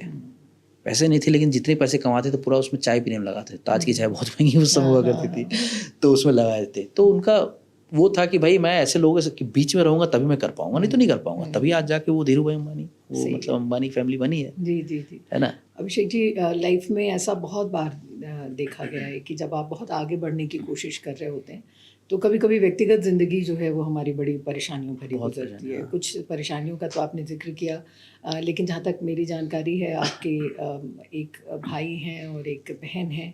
बहन तो अच्छा कर रही हैं जीवन में, लेकिन भाई जो हैं वो फिज़िकली चैलेंज्ड हैं और उनके साथ कई तरह की परेशानियाँ रही हैं। तो इस परेशानी से आप किस तरह गुजरते रहे और उसके साथ आगे बढ़ते रहे? क्योंकि रेजिलियंस जो है मुझे लगता है आज के ये बड़ा इम्पोर्टेंट है, तो आप थोड़ी सी रोशनी डालें उस पर भी। मेरा भाई तो मतलब थोड़ा सा फिजिकली चैलेंज है जी, और डिफरेंटली एबल्ड जो बोलते हैं आज, एंड काफ़ी चैलेंजिंग रहा है। इनफैक्ट 2012 में स्टार्टअप शुरू किया था हेल्थ केयर में। उस समय स्टार्टअप हमने शुरू किया ही था कि फिर मेरे भाई को कुछ तो प्रॉब्लम हुई थी, उसने सुसाइड एडमिट किया था, तो he put kerosene and burn himself almost, तो 670% बर्न था। अच्छा, फिर मैं इधर 2012 की बात है। अच्छा, उस समय फिर मैं TMH में उसको लेकर गया, फिर हमने काफ़ी टाइम लगा के उसको बचाया, तो बच गया। बट उसकी मेंटालिटी हमेशा रहती है कि मतलब अब, और किसी भी बच्चे की उस तरह से कि मतलब मैं कैसे नॉर्मल इंसान की तरह जी सकता हूँ, मैं कैसे कमा सकता हूँ, मैं कैसे नॉर्मल जी सकता हूँ। आज भी उसकी वैसी ही रहती है। तो इश्यूज़ तो रहते हैं घर में। अगर आप कभी भी ऐसे मतलब फैमिली से बात करें जिसमें इस तरह के बच्चे हैं, आप देखेंगे कि उसमें वो शुरू में धीरे धीरे वो डिप्रेस हो जाते हैं, डिप्रेशन से आगे जाते जाते वो वायलेंट हो जाते हैं, वायलेंट में मारपीट शुरू हो जाती है। मतलब वो घर में जो उनकी सबसे करीब रहता है उसको बहुत टॉर्चर करते हैं। इसका एक्चुअली अपने आप पे गुस्सा होता है, फ्रस्ट्रेशन होता है, वो होता है। और मेरे केस में भी यही हुआ। तो एक तो मेरे भाई की जो प्रॉब्लम हो गई थी वो हुई, और उसके सबसे ज़्यादा क्लोज जो होती है वो माँ होती है। तो मेरी माँ भी बहुत क्लोज थी। तो बिकॉज इतना इश्यूज होता गया, फिर मेरी माँ को बहुत इम्पैक्ट किया। तो 2 साल पहले मेरी माँ को ब्रेन स्ट्रोक हो गया। और सीवियर ब्रेन स्ट्रोक, उसमें क्या होता है कि बिहार झारखंड में लोगों को बचाना वैसे मुश्किल है। हमने उनको टीएमएच में भर्ती कराया तो टीएमएच वालों ने बोला कि भाई हमसे तो नहीं हो पाएगा, हमने बोला कि अब कुछ नहीं हो सकता। मैं उस अवस्था में उनको एयरपोर्ट लेकर गया रांची में, बट उन्होंने मेडिकल कंडीशन देखकर मना कर दिया कि इनको नहीं ले जा सकते नॉर्मल कंडीशन से, तो मैं वापस ले आया। फिर मैं उनको कोलकाता से फिर मैं एयरलिफ्ट करके बेंगलोर लेकर गया, और बेंगलोर में वो क्योंकि ब्रेन स्ट्रोक हो रखा था तो 6 महीना कोमा में थी, 6 महीना। और उस अवस्था में उनकी ट्रीटमेंट चल रहा था, एंड उसके बाद उनका ट्रीटमेंट थोड़ा सा बेटर हुआ, उनको होश आ गया। 100% इम्प्रूवमेंट तो पॉसिबल नहीं है, क्योंकि मतलब ब्रेन स्ट्रोक और साथ में ये भी डिटेक्ट हुआ उनको पार्किंसंस हो रखा है। तो पार्किंसंस प्लस ब्रेन स्ट्रोक दोनों मिला के आई थिंक सिचुएशन काफ़ी गंभीर हो गई थी यहाँ पे, हो गई थी, है जो भी कह सकते हैं। बट अब क्या है कि क्योंकि हमने बहुत कोशिश करी, मतलब बहुत फाइट मारा, उसमें चैलेंज बहुत सारी चीज़ों को, अब जैसे प्रायोरिटीज़ की बात होती है तो हमें डिसाइड करना पड़ता है ऑन द स्केल कि भाई प्रायोरिटी क्या है। उस समय प्रायोरिटी मेरी माँ थी, तो मैंने, और अभी की बात कर रहा हूँ मैं, 2 साल पहले की बात कर रहा हूँ, तो मैंने पूरी मेहनत लगा दी, पूरा जी जान लगा दिया, जितना पैसा था सब झोंक दिया, सब कुछ, कि नहीं इसके आगे कुछ नहीं है, और वो बच गई। और अभी वो जमशेदपुर में है, अभी उनका फिजियोथेरेपी चलता है नाउ, वो खा सकती हैं, बोल सकती हैं, और सपोर्ट से चल रही हैं। तो अब आगे का स्टेज ये है कि बिना सपोर्ट कैसे चल पाए, उस पर मैं मेहनत कर रहा हूँ। तो एक तसल्ली तो ज़रूर लगती होगी, बस ये बहुत बड़ी मतलब तसल्ली और बहुत बड़ी कामयाबी लगती है मुझे कि मतलब मैं अपनी मम्मी को बचा सका। सबसे बड़ी बात ये है। और मैं देख रही हूँ कि लाइफ में मतलब पैरेलली आपके चलता रहा है कि जब आप कुछ नया हमेशा चलता रहा है, वही मैं कहा, हर साल अलग चैलेंजेस। अब जैसे मैंने आपको बोला, जैसे कि मैं जिस एज में हूँ, क्या होता है शुरू में जब आप अंडर 30 रहते हैं या 30 to 40 रहते हैं, तब आपके चैलेंजेस दूसरे होते हैं, आपकी मॉनिटरी चैलेंजेस होते हैं, तब आपको मतलब स्ट्रगलिंग चैलेंज होता है। 40 जब आप आने लगते हैं, फिर आपको क्या होता है ना कि आपके जितने फैमिली मेम्बर्स हैं, जितने सब लोग ओल्ड होने लगते हैं, लोग आप पे डिपेंड करने लगते हैं। 40 प्लस में फिर क्या होता है, लोग मतलब बहुत सारे दुखद समाचार मिलने लग जाती हैं कि कोई ये रिश्तेदार मर गया, कोई वो हो गया, तो आपको वो सारी चीज़ें, आप उस फेज़ में एंटर कर जाते हैं। और पेरेंट्स के साथ भी आप उस फेज़ में एंटर कर जाते हैं कि पेरेंट्स को आपको बहुत देखने की ज़रूरत है। अब यहाँ पे मेरे सिर्फ पेरेंट्स नहीं, मेरा भाई भी है साथ में, तो उसको भी देखने की ज़रूरत है, तो सारे मेरे ऊपर डिपेंडेंट है। तो मतलब ये होता है कि अब उनको छोड़ नहीं सकते हैं, ठीक है, और भगवान की कृपा से इतना मेहनत कर लिया है कि मतलब उनको सपोर्ट कर सकें, देख पा रहे हैं, तो ये सब चलता रहता है। पॉइंट ये है कि आप क्या देखते हैं, कैसे देखते हैं अपनी ज़िंदगी को। आप एक तो आप ये देख सकते हैं कि आप बैठकर कोस रहे हैं अपनी ज़िंदगी को, या फिर आप उसमें भी अपॉर्चुनिटीज़ देख रहे हैं कि मतलब क्या कर सकते हैं, कैसे कर सकते हैं। एक रीज़न था हेल्थ केयर में जाने का, मेरा भाई ही था कि कैसे मतलब चीज़ों को इम्प्रूव कर सके। बट वो जो न्यूरल इशू होता है वो प्रोलॉन्ग होता है, वो मेडिकेशन से बस शांत हो सकता है, दब सकता है, वो क्योर नहीं होता है। तो बस उसका अभी वही है, ट्रीटमेंट चलता रहता है, तो वो मतलब थोड़ा शांत रहता है, थोड़ा बहुत बंद हो जाता है तो फिर वो अग्रेसिव हो जाता है, उसको डील करना पड़ता है। आप अनुप्रिया जी के बारे में भी बता रहे थे, अपनी पत्नी के बारे में, कि 7 फेल्ड IVF के बाद आपको नेचुरली बेटा हुआ। मैं वही कह रहा था कि जैसे कि जब हम स्टार्टअप करते हैं तो स्ट्रेस इतना रहता है, और आज के दिन में आप देखेंगे क्यों इतने IVF सेंटर्स हैं, क्योंकि आजकल के जो यंग कपल्स हैं, मतलब उनको मतलब वो कंसीव नहीं कर पा रहे हैं, समय, स्ट्रेस, काम, स्ट्रेस, मतलब जो बैलेंस नहीं कर पा रहे हैं। और शुरू में स्टार्टअप्स वालों के साथ भी, मतलब सबके साथ पता नहीं, बट मेरे साथ तो ऐसा हुआ था। और हमने कोशिश करी कि चलो अब IVF यूज़ करते, और उस समय हमारे पास बहुत पैसे हुआ नहीं करते थे, लेकिन जो था, क्योंकि हमें चाहिए था कि समय निकलता जा रहा है, फैमिली मतलब कर ले तो फिर निश्चिंत हो जाएंगे, फिर एक माइलस्टोन टिक हो जाएगा, ऐसा लगता है। तो फिर मतलब आजकल के ज़माने में लोगों की मतलब सोच भी डिफरेंट है। कई लोगों को लगता है कि नहीं, बच्चे की नहीं ज़रूरत क्या है ना, हमें लगता था ज़रूरत है, हमें चाहिए, हमें अधूरा सा लगता था। तो तब हमने कोशिश करी, तो जो करना था कि IVF वगैरह किया, नहीं कामयाब हुआ। 7वां IVF मतलब 7 बार हमने कराया, फिर वो फेल हो गया। फिर हमने ऐसा लगा कि चलो अब तो सब खत्म ही है, तो बट भगवान की कृपा से शायद होना था, तो अपने आप नेचुरली कंसीव हो गया, तो मतलब हो गया। जी वो भी प्रीमेच्योर, और वो भी प्रीमेच्योर हुआ। जब हुआ तो वो 7वें महीने में ही हुआ, और वो 1.1 kg टाइप्स था। तो बहुत ही छोटा था, और वो 2 महीने तक NICU में रहा। वहाँ पर अलग चैलेंजेस रहे। वहाँ पर ऐसे चैलेंजेस थे कि डॉक्टर्स हमेशा मुझे ये बोलते थे कि आज तुम्हारे बच्चे की बचने की चांसेस 20% है, आज 40% है। एक समय ऐसा है कि मैंने बोल दिया कि भाई आप ये सब नहीं बोलने की ज़रूरत है, हम कर लेंगे जो करना है। बट वो भी फाइटर था, मतलब हम ये कहेंगे कि मतलब उसको देख के लगता हमेशा जब भी आप जाएंगे, जब भी उसको देखते तो एक हल्की सी स्माइल आती थी उसके फेस पे, छोटे से बच्चे की फेस पे, तो उससे हमें बहुत ताकत मिलती थी कि जब ये लड़ रहा है तो फिर हम क्यों छोड़े सब, मतलब छोड़ना तो क्या ही था, मतलब फिर क्या ही करना है, तो सब कुछ उसमें भी दे दिया था। तो अगर आज उस बच्चे को आप देखेंगे और वो जो जब हुआ था, कोई कह ही नहीं सकता कि वो वही बच्चा है, और ये पूरा क्रेडिट मेरी वाइफ को जाता है, क्योंकि उसने दिन रात करके जॉब छोड़ दी, सब कुछ छोड़ दिया, बस उसमें ही लगी रही। तो अब जब वो ग्रेड 2 में जा चुका है, 7 साल का हो गया, और अब लगता है कि चलो अब कुछ करना है, तो मैं बोलता हूँ कि अभी तुम थोड़ा थोड़ा लाइफ एंजॉय करो, कर लेंगे जब करना हो कुछ तो। जी।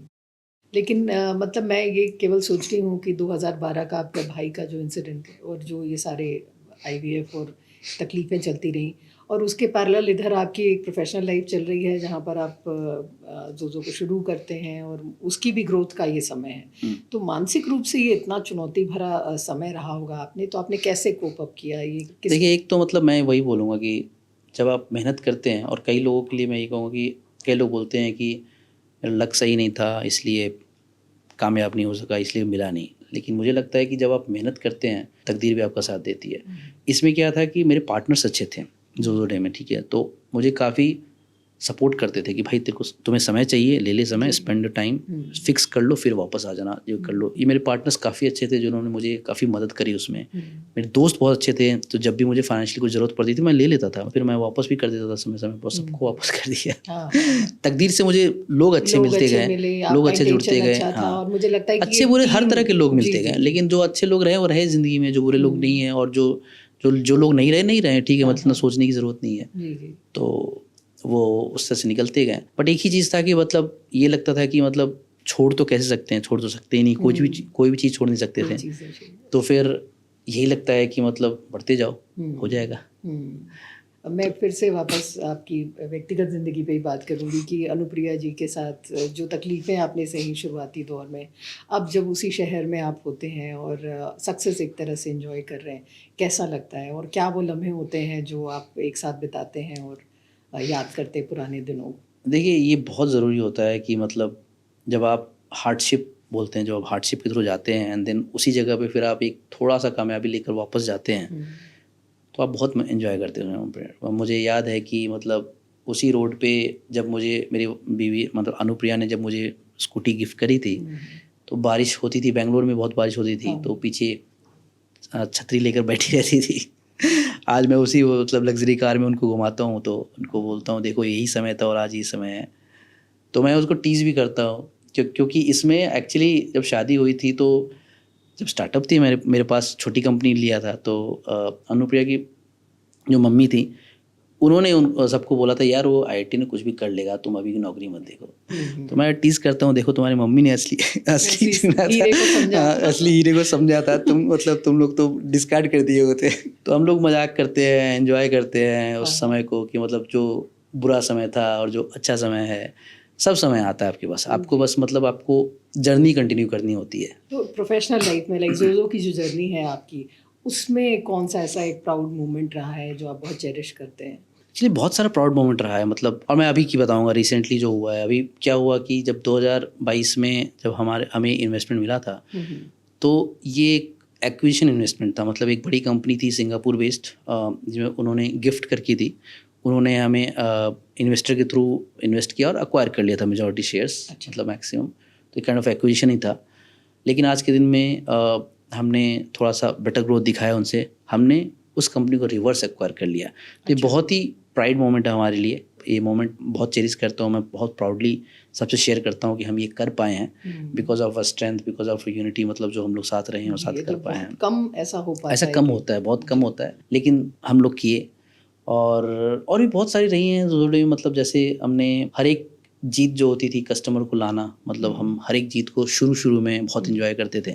जब हमारा इन्वेस्टमेंट हुआ तब भी मतलब हमने बहुत चेरिश किया उस मोमेंट को। 5 पार्टनर हम दुबई जाकर पार्टी किए थे एक्चुअली। अच्छा। तो हमने चेरिश किया उस मोमेंट को भी कि हाँ भाई चल क्यों नहीं करेंगे, एंजॉय करो लाइफ, मतलब काम करना ज़रूरी है, बट ज़िंदगी को एंजॉय करना उतनी ज़रूरी है। हाँ, नहीं, आपने दुबई का रेफरेंस दिया तो मेरा सवाल ये भी है कि आपकी यहाँ इंडिया में तो एक प्रेजेंस है कंपनी की, अब फ्यूचर प्लान आपका क्या है? क्या तो हमारी इंडिया में हेडक्वार्टर है, बट हमारे US में, दुबई में, के से सऊदी अरेबिया में, जी। तो ग्लोबली बहुत सारी ऑफिसेज हैं हमारे, टोटल मतलब 600 लोगों की स्ट्रेंथ है। अच्छा। आगे यही है कि मतलब अब इसको बड़ा बना के अभी जो एग्जिस्टिंग इन्वेस्टर्स हैं उनको बेटर एग्जिट देना है। इस समय हम लोग झारखंड में बैठे हुए हैं, तो मैं झारखंड के युवाओं के लिए आपसे ख़ास तौर पर ये सवाल पूछना चाहूँगी कि अगर यहाँ के बच्चे कुछ स्टार्टअप करना चाहते हैं तो कुछ आइडिया आपको या कुछ कॉन्सेप्ट अगर आपके दिमाग में हो उनको दे सकें। हाँ लेकिन वो मतलब आगे देखिए बढ़ सकते हैं। झारखंड में करने के लिए बहुत कुछ है। झारखंड अभी मतलब गोल्ड माइन है, क्योंकि बहुत सारे इनोवेशन हुए नहीं है। जी।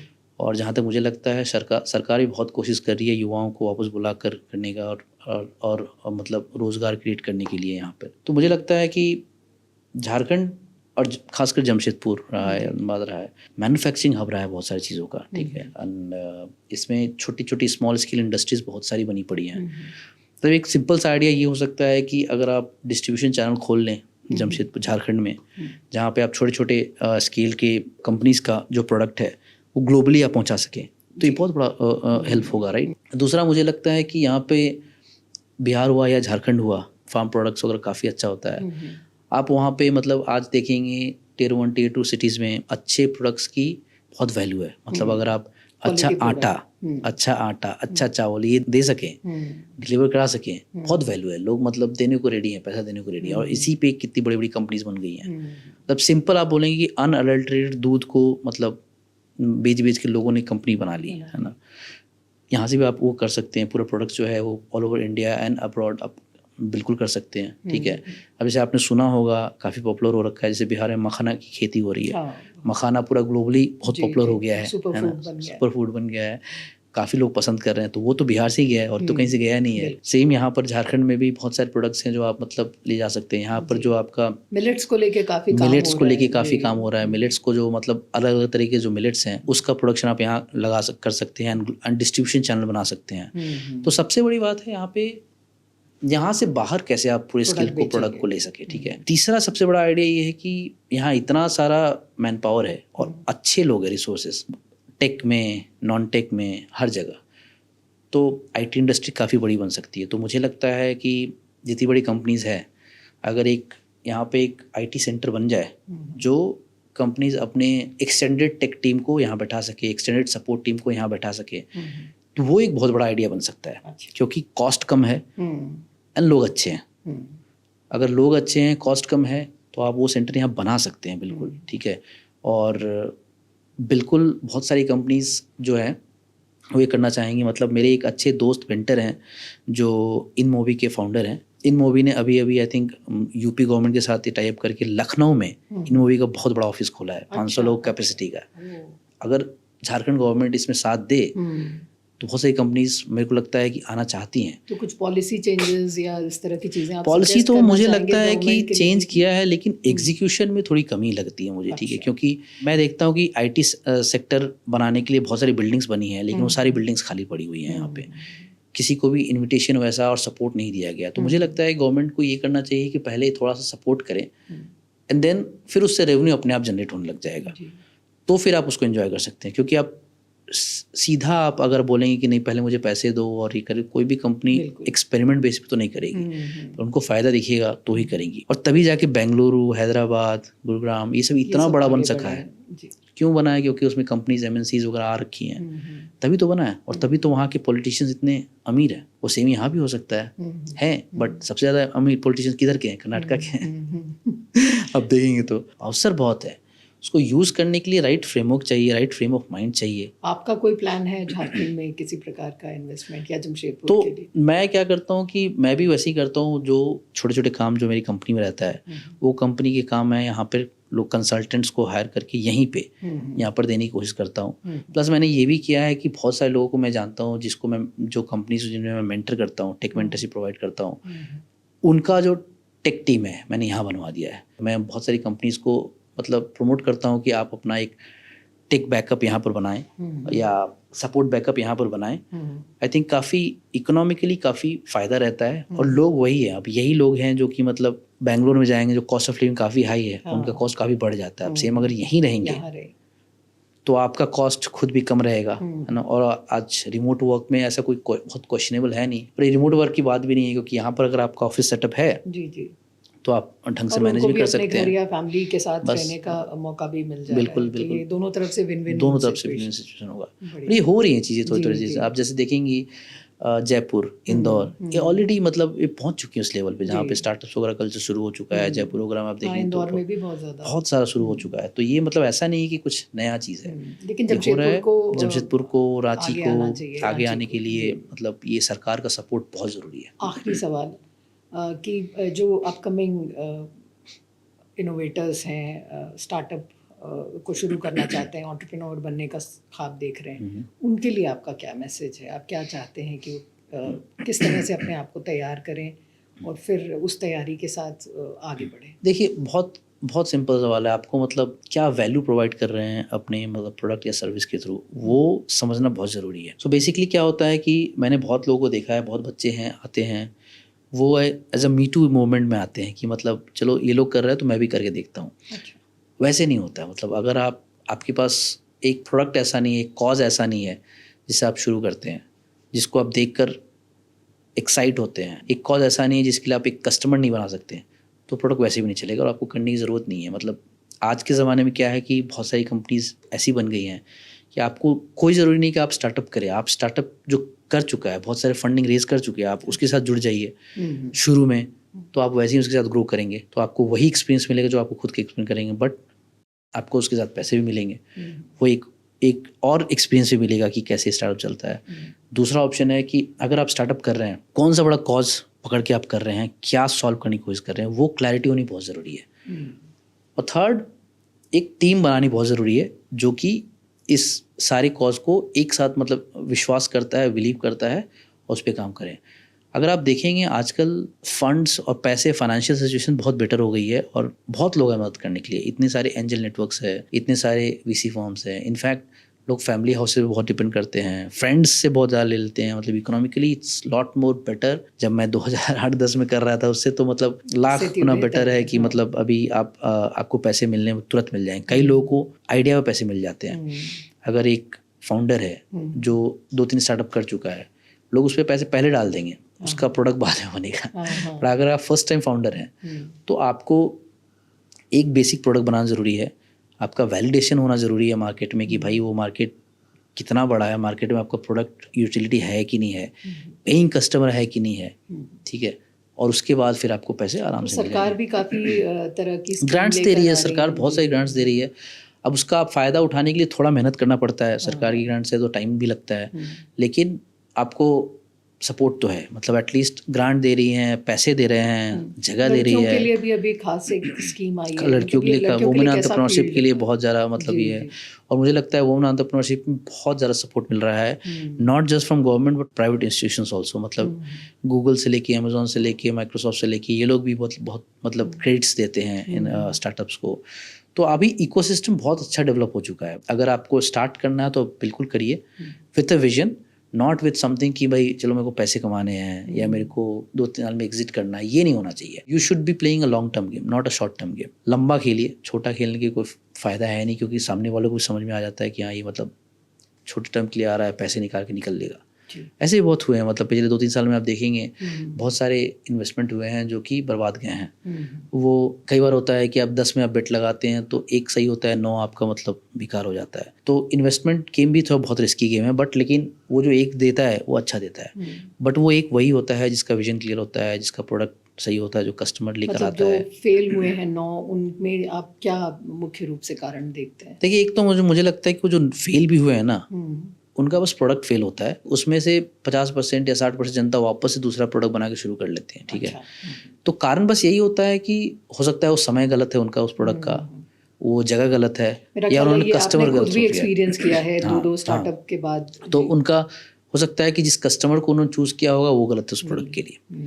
तो बहुत सारे कारण हो सकते हैं। और क्योंकि आपने कस्टमर चूज़ किया तो आपको फंडिंग सपोर्ट नहीं मिल पाता है। फिर मतलब आपने वो प्रोडक्ट गलत किया तो आपको फंडिंग सपोर्ट नहीं मिल पाता है, देन नहीं कर पाते आगे। लेकिन वही फाउंडर क्या होता है, उस सिचुएशन से सीख कर अब दोबारा शुरू करता है तो उसे काफ़ी लेवरेज मिलता है, क्योंकि फिर वो उसको पता रहता है क्या गलती किया उसने और दोबारा उसने स्टार्ट किया तो बट एक चीज़ जानना ज़रूरी है कि वो जर्नी कंटिन्यू कर रहा है ना, वो बंद नहीं कर दिया। हाँ, उसने बंद करके जॉब नहीं ले ली, ये नहीं कर लिया। तो वो चीज़ एक जानना ज़रूरी है। जर्नी ज़्यादा इंपॉर्टेंट है डेस्टिनेशन से। हाँ, मतलब आपको लगता है कि चलो नहीं मतलब मैं पहुंच गया, कई लोग बोलते हैं ना कि मैं 40 में रिटायर कर जाऊंगा, 40 से हाँ, रिटायर कर अभी तो जाऊंगा। बहुत चला मैं हुआ भी है। लगता था, मुझे भी लगता था, लेकिन मुझे लगता है कि मतलब रिटायरमेंट का डेफिनेशन क्या होता है हाँ, ना। रिटायरमेंट डेफिनेशन मेरे हिसाब से और सब बहुत लोगों के हिसाब से जो मैं पढ़ा भी हूँ, यही होता है कि भाई मतलब retirement is your financial freedom to do whatever you want to do. मतलब अगर आप अपने हिसाब से काम कर पा रहे हैं, फाइनेंशियली आप सिक्योर्ड हैं, वही रिटायरमेंट है। काम तो फिर भी करना पड़ेगा आपको, है ना। और आप इस समय ये महसूस कर रहे हैं कि अब आप ऐसी स्टेज में हैं? नहीं मतलब मेरा अभी भी मतलब अभी कंटिन्यू है। अब जैसे मतलब अभी भी वही सेम एनर्जी से काम करना पड़ता है। अब अभी मेरा मकसद बहुत सिंपल है कि हमारी जो कंपनी में इन्वेस्टमेंट हो रखा है, हम अपने इन्वेस्टर्स को, अपने एम्प्लॉयज़ को सबसे ज़्यादा वैल्यू कैसे दे। तो अब हम जो काम कर रहे हैं अपने इन्वेस्टर के लिए कर रहे हैं, अपने एम्प्लॉयज़ के लिए कर रहे हैं। पहले हम खुद के लिए करते थे, अब हमें लगता है कि नहीं, बाकियों को भी वैल्यू देना बहुत ज़रूरी है, वैल्यू दिलाना ज़रूरी है, तब हम उनके लिए कर रहे हैं। तो हमेशा आपकी जो मतलब वो जो विजन तो सेम रहता है कंपनी का, लेकिन आपका बड़ा जो होता जा रहा है, वो बड़ा होता जा रहा है। पहले आप खुद थे, पहले खुद थे, अब उसमें इन्वेस्टर्स आ गए हैं, हाँ। एम्प्लॉयज़ आ गए हैं, फैमिलीज आ गई हैं, तो वो जिम्मेदारी हमारे ऊपर है, तो कभी छूट नहीं सकती। लेकिन इन जिम्मेदारियों के बीच में भी आप पेंटिंग और चेस खेलना ये जारी रखे हुए? हाँ, ये बहुत ज़रूरी है, क्योंकि आज के ज़माने में अगर आपको मतलब दिमाग को फ्रेश करते रहना चाहिए, तो आपको मतलब चाहिए कि कुछ हॉबी आप बना लें। अब जैसे कि अब मैं बेंगलोर में हूँ, तो मुझे बेंगलोर पता है, कहीं भी आप जाएँ, दिल्ली, बेंगलोर, वहीं भी बहुत सारे क्लब्स बने हुए हैं जो स्टार्टअप्स के लिए है, फाउंडर्स के लिए है, कि भाई क्रिकेट खेल रहे हैं, बैडमिंटन खेल रहे हैं, ये बहुत खेलते हैं। मतलब मैं जितना कॉर्पोरेट एम्प्लॉय लोग नहीं खेलते, उतने स्टार्टअप वाले फाउंडर्स बहुत खेलते हैं। मतलब they focus lot on their mental health, मतलब पीस चाहिए, मेंटल पीस चाहिए, तो खेलते बहुत हैं। वो उनकी हॉबी है। मेरी हॉबी है, जैसे मैं स्केच करता हूँ। बचपन में चेस तो बहुत खेलता था, अभी जितने समय मिलता है चेस खेलता हूँ, और मैं अपने बेटे को भी चेस सिखा रहा हूँ। तो मैं जैसे मतलब मेरे को लगता है, जो भी इसको कहते हैं डोपामाइन, राइट, जो डोपामाइन रिलीज कर सकता है फॉर अ हेल्दी माइंड, वो मैं करने की कोशिश करता हूँ। अभिषेक जी, 15-18 साल की इस एंटरप्रेन्योरशिप आपकी जर्नी के बाद और तमाम उतार चढ़ाव के बाद, पर्सनल लाइफ में भी, प्रोफेशनल लाइफ में, स्टार्टअप में कहीं ना कहीं आप पिछड़े और फिर आप तीसरे में गए और सक्सेसफुली आप हैं और आगे के लिए भी बहुत बड़ा सपना देख रहे हैं। इस पूरी यात्रा के दौरान आपको क्या महसूस हुआ कि भाग्य और कर्म दोनों का किस तरह का तालमेल ज़रूरी होता है? बहुत लोग जब कोई काम स्टार्ट करते हैं तो कहते हैं कि हमारे तकदीर साथ नहीं दे रही है ना। और कभी कभी कुछ लोग कहते हैं कि हम इतनी मेहनत कर रहे हैं, इतना कर्म कर रहे हैं, फिर भी जो जैसी सफलता चाह रहे हैं वैसा नहीं हो पा रहा है। तो आपके क्या विचार हैं? मुझे लगता है कि हर तरह के लोग हैं दुनिया में, ठीक है। कई लोग होता है कि उन्होंने शुरू किया और उन्हें सक्सेस मिल गया। कई लोग होते हैं उन्होंने शुरू किया, चलते गए और बहुत सालों बाद सक्सेस मिला। कई लोग होते हैं कि उन्होंने शुरू किया, करते करते उन्हें कुछ नहीं मिला, सक्सेस नहीं मिला। अब सक्सेस की डेफिनेशन अलग लोगों के लिए अलग है, ठीक है। अब जैसे जो तकदीर की बात आपने कही, ये एक बहुत ही महत्वपूर्ण बात है। इंसान कभी भी अपने मतलब फेलियर का वो मतलब ठीकरा जो है वो तकदीर पर डाल देता है। हाँ, खुद नहीं। और ठीक है, मतलब सबका अपना अपना सोचने का तरीका है कि वो क्या सोचता है। लेकिन जैसे मैं अपने लिए बोलूँगा, मुझे लगता है कि जब मैं मेहनत करता हूँ और दिल लगाए करता हूँ फोकस से, तकदीर मेरा साथ देती है। अगर मैं नहीं करता हूँ तो मेरा साथ बिल्कुल नहीं देती है। तो मुझे ये पता है। तो मैं यही कहना चाहूँगा कि कोई भी काम आप तकदीर के भरोसे मत कीजिए, आप करते जाइए। हर किसी का जो टाइम फ्रेम है ना सक्सेस का अलग होता है। मेरा हो सकता है मुझे 10-15 साल बाद मिला, दूसरे बंदे हैं, बहुत सारे यंग एंटरप्रेन्योर्स हैं, रितेश अग्रवाल जैसे ओयो का हुआ, आज आप जेप्टो का आप देख लीजिए, जो फाउंडर है काफ़ी यंग है, तुरंत मिल गया उसे सक्सेस, तुरंत इन्वेस्टमेंट मिल गया और काफ़ी इन्वेस्टमेंट मिल गया, उसका सक्सेस अलग है। बट उसका अपना सक्सेस मेट्रिक अलग, आपको लगता है वो सक्सेस है, वो जो सक्सेस चेज़ कर रहा है, हो सकता है उसका जो सक्सेस मेट्रिक है वो 10 साल बाद मिले, है ना। तो हर एक का सक्सेस डेफिनेशन ही अलग होता है। तो जो चलते भी जा रहा है, जिसको लगता है कि मुझे सक्सेस नहीं मिला, वो आई थिंक वो इसलिए लगता है कि वो कंपेयर कर रहा है अपने आप को, वो दुनिया में कंपेयर कर रहा है कि भाई उस बंदे ने ही 10 साल तक मैंने भी किया, 10 साल तक उसने भी किया, उसके पास ये है, गाड़ी है, बंगला है और मतलब इतना पैसा है, मेरे पास गाड़ी बंगला ये नहीं है। बट फिर वो नहीं देखता है कि आपके पास जो मिला वही बहुत है आपके लिए, और सबसे ज़्यादा जो मिला आपको नॉलेज मिला इस पूरी जर्नी में, और वो नॉलेज जो है ना वो कोई आपको दे नहीं सकता और कोई आपसे ले नहीं सकता। उस नॉलेज को स्टार्ट करके ना आप कुछ भी स्टार्ट कर सकते हैं। आप KFC की अगर स्टोरी जानते हैं तो KFC का जो बंदा है वो तो मतलब बूढ़ा होके रिटायर होने के बाद वो सुसाइड करने के लिए बैठा था बेंच पे, तब उसने एक चिकन खाया तो उसे लगा रहे मैं अभी बाकी है कुछ करते हैं। 80 साल की उम्र में उसने वो स्टार्ट किया, उसके बाद KFC जाके उसका पॉपुलर हुआ। उससे बड़ी स्टोरी क्या हो सकती है। तो तकदीर और जो मेहनत है ना, इसका आपस में रिश्ता बहुत स्ट्रांग है। मतलब वो तकदीर आपको कब पे बैक करेगी आपको कभी कुछ नहीं पता। तो ये कभी भी मत बोलिए कि क्योंकि मेरा तकदीर साथ नहीं दे रहा तो मैं मेहनत नहीं करूँगा। आप मेहनत करेंगे, आपका तकदीर साथ देगा ही देगा। कब देगा ये तो मतलब कोई नहीं बता सकता, तो बट लेकिन देगा, ये बात गारंटीड है। जी अभिषेक जी, आपका बहुत बहुत धन्यवाद हम सबसे जुड़ने के लिए। मेरा टीवी पॉडकास्ट में आपकी इतनी इंस्पायरिंग जर्नी रही है कि मुझे लगता है कि बहुत सारे झारखंड के, देश के, विदेश के युवा एक सीख लेंगे और एक एंटरप्रेन्योर की जर्नी जो है वो शुरू कर सकेंगे। तो आपको बहुत बहुत धन्यवाद हमारे स्टूडियो में आने के लिए। धन्यवाद मुझे अवसर देने के लिए, ताकि मैं अपने बारे में बता सकूं। और अगर कोई भी बंदा इस बात से इंस्पायर होके सक्सेस पा सके तो मैं अपने आप को बहुत खुशनसीब मानूंगा। धन्यवाद अभिषेक जी, और निश्चित रूप से आपकी कहानी प्रेरणामयी रही है। और हम उम्मीद कर रहे हैं कि हमारे तमाम युवा साथी जो इस समय पॉडकास्ट सुन रहे हैं और जिनके पास विजन है, जिनके पास सपना है, जिनके पास जुनून है और जिनके पास जज्बा है कुछ नया करने का, वो निश्चित रूप से अभिषेक जी की कहानी से प्रेरणा लेकर और सारी व्यक्तिगत परेशानियों से ऊपर उठकर सारी प्रोफेशनल चैलेंजेस को सामने लेने के लिए, उनके साथ हेड ऑन करने के लिए तैयार रहेंगे और एक नए स्टार्टअप के साथ शायद हमारे स्टूडियो में उनका स्वागत हम आने वाले समय में करें। इसी के साथ आज का मेरा टीवी पॉडकास्ट समाप्त होता है।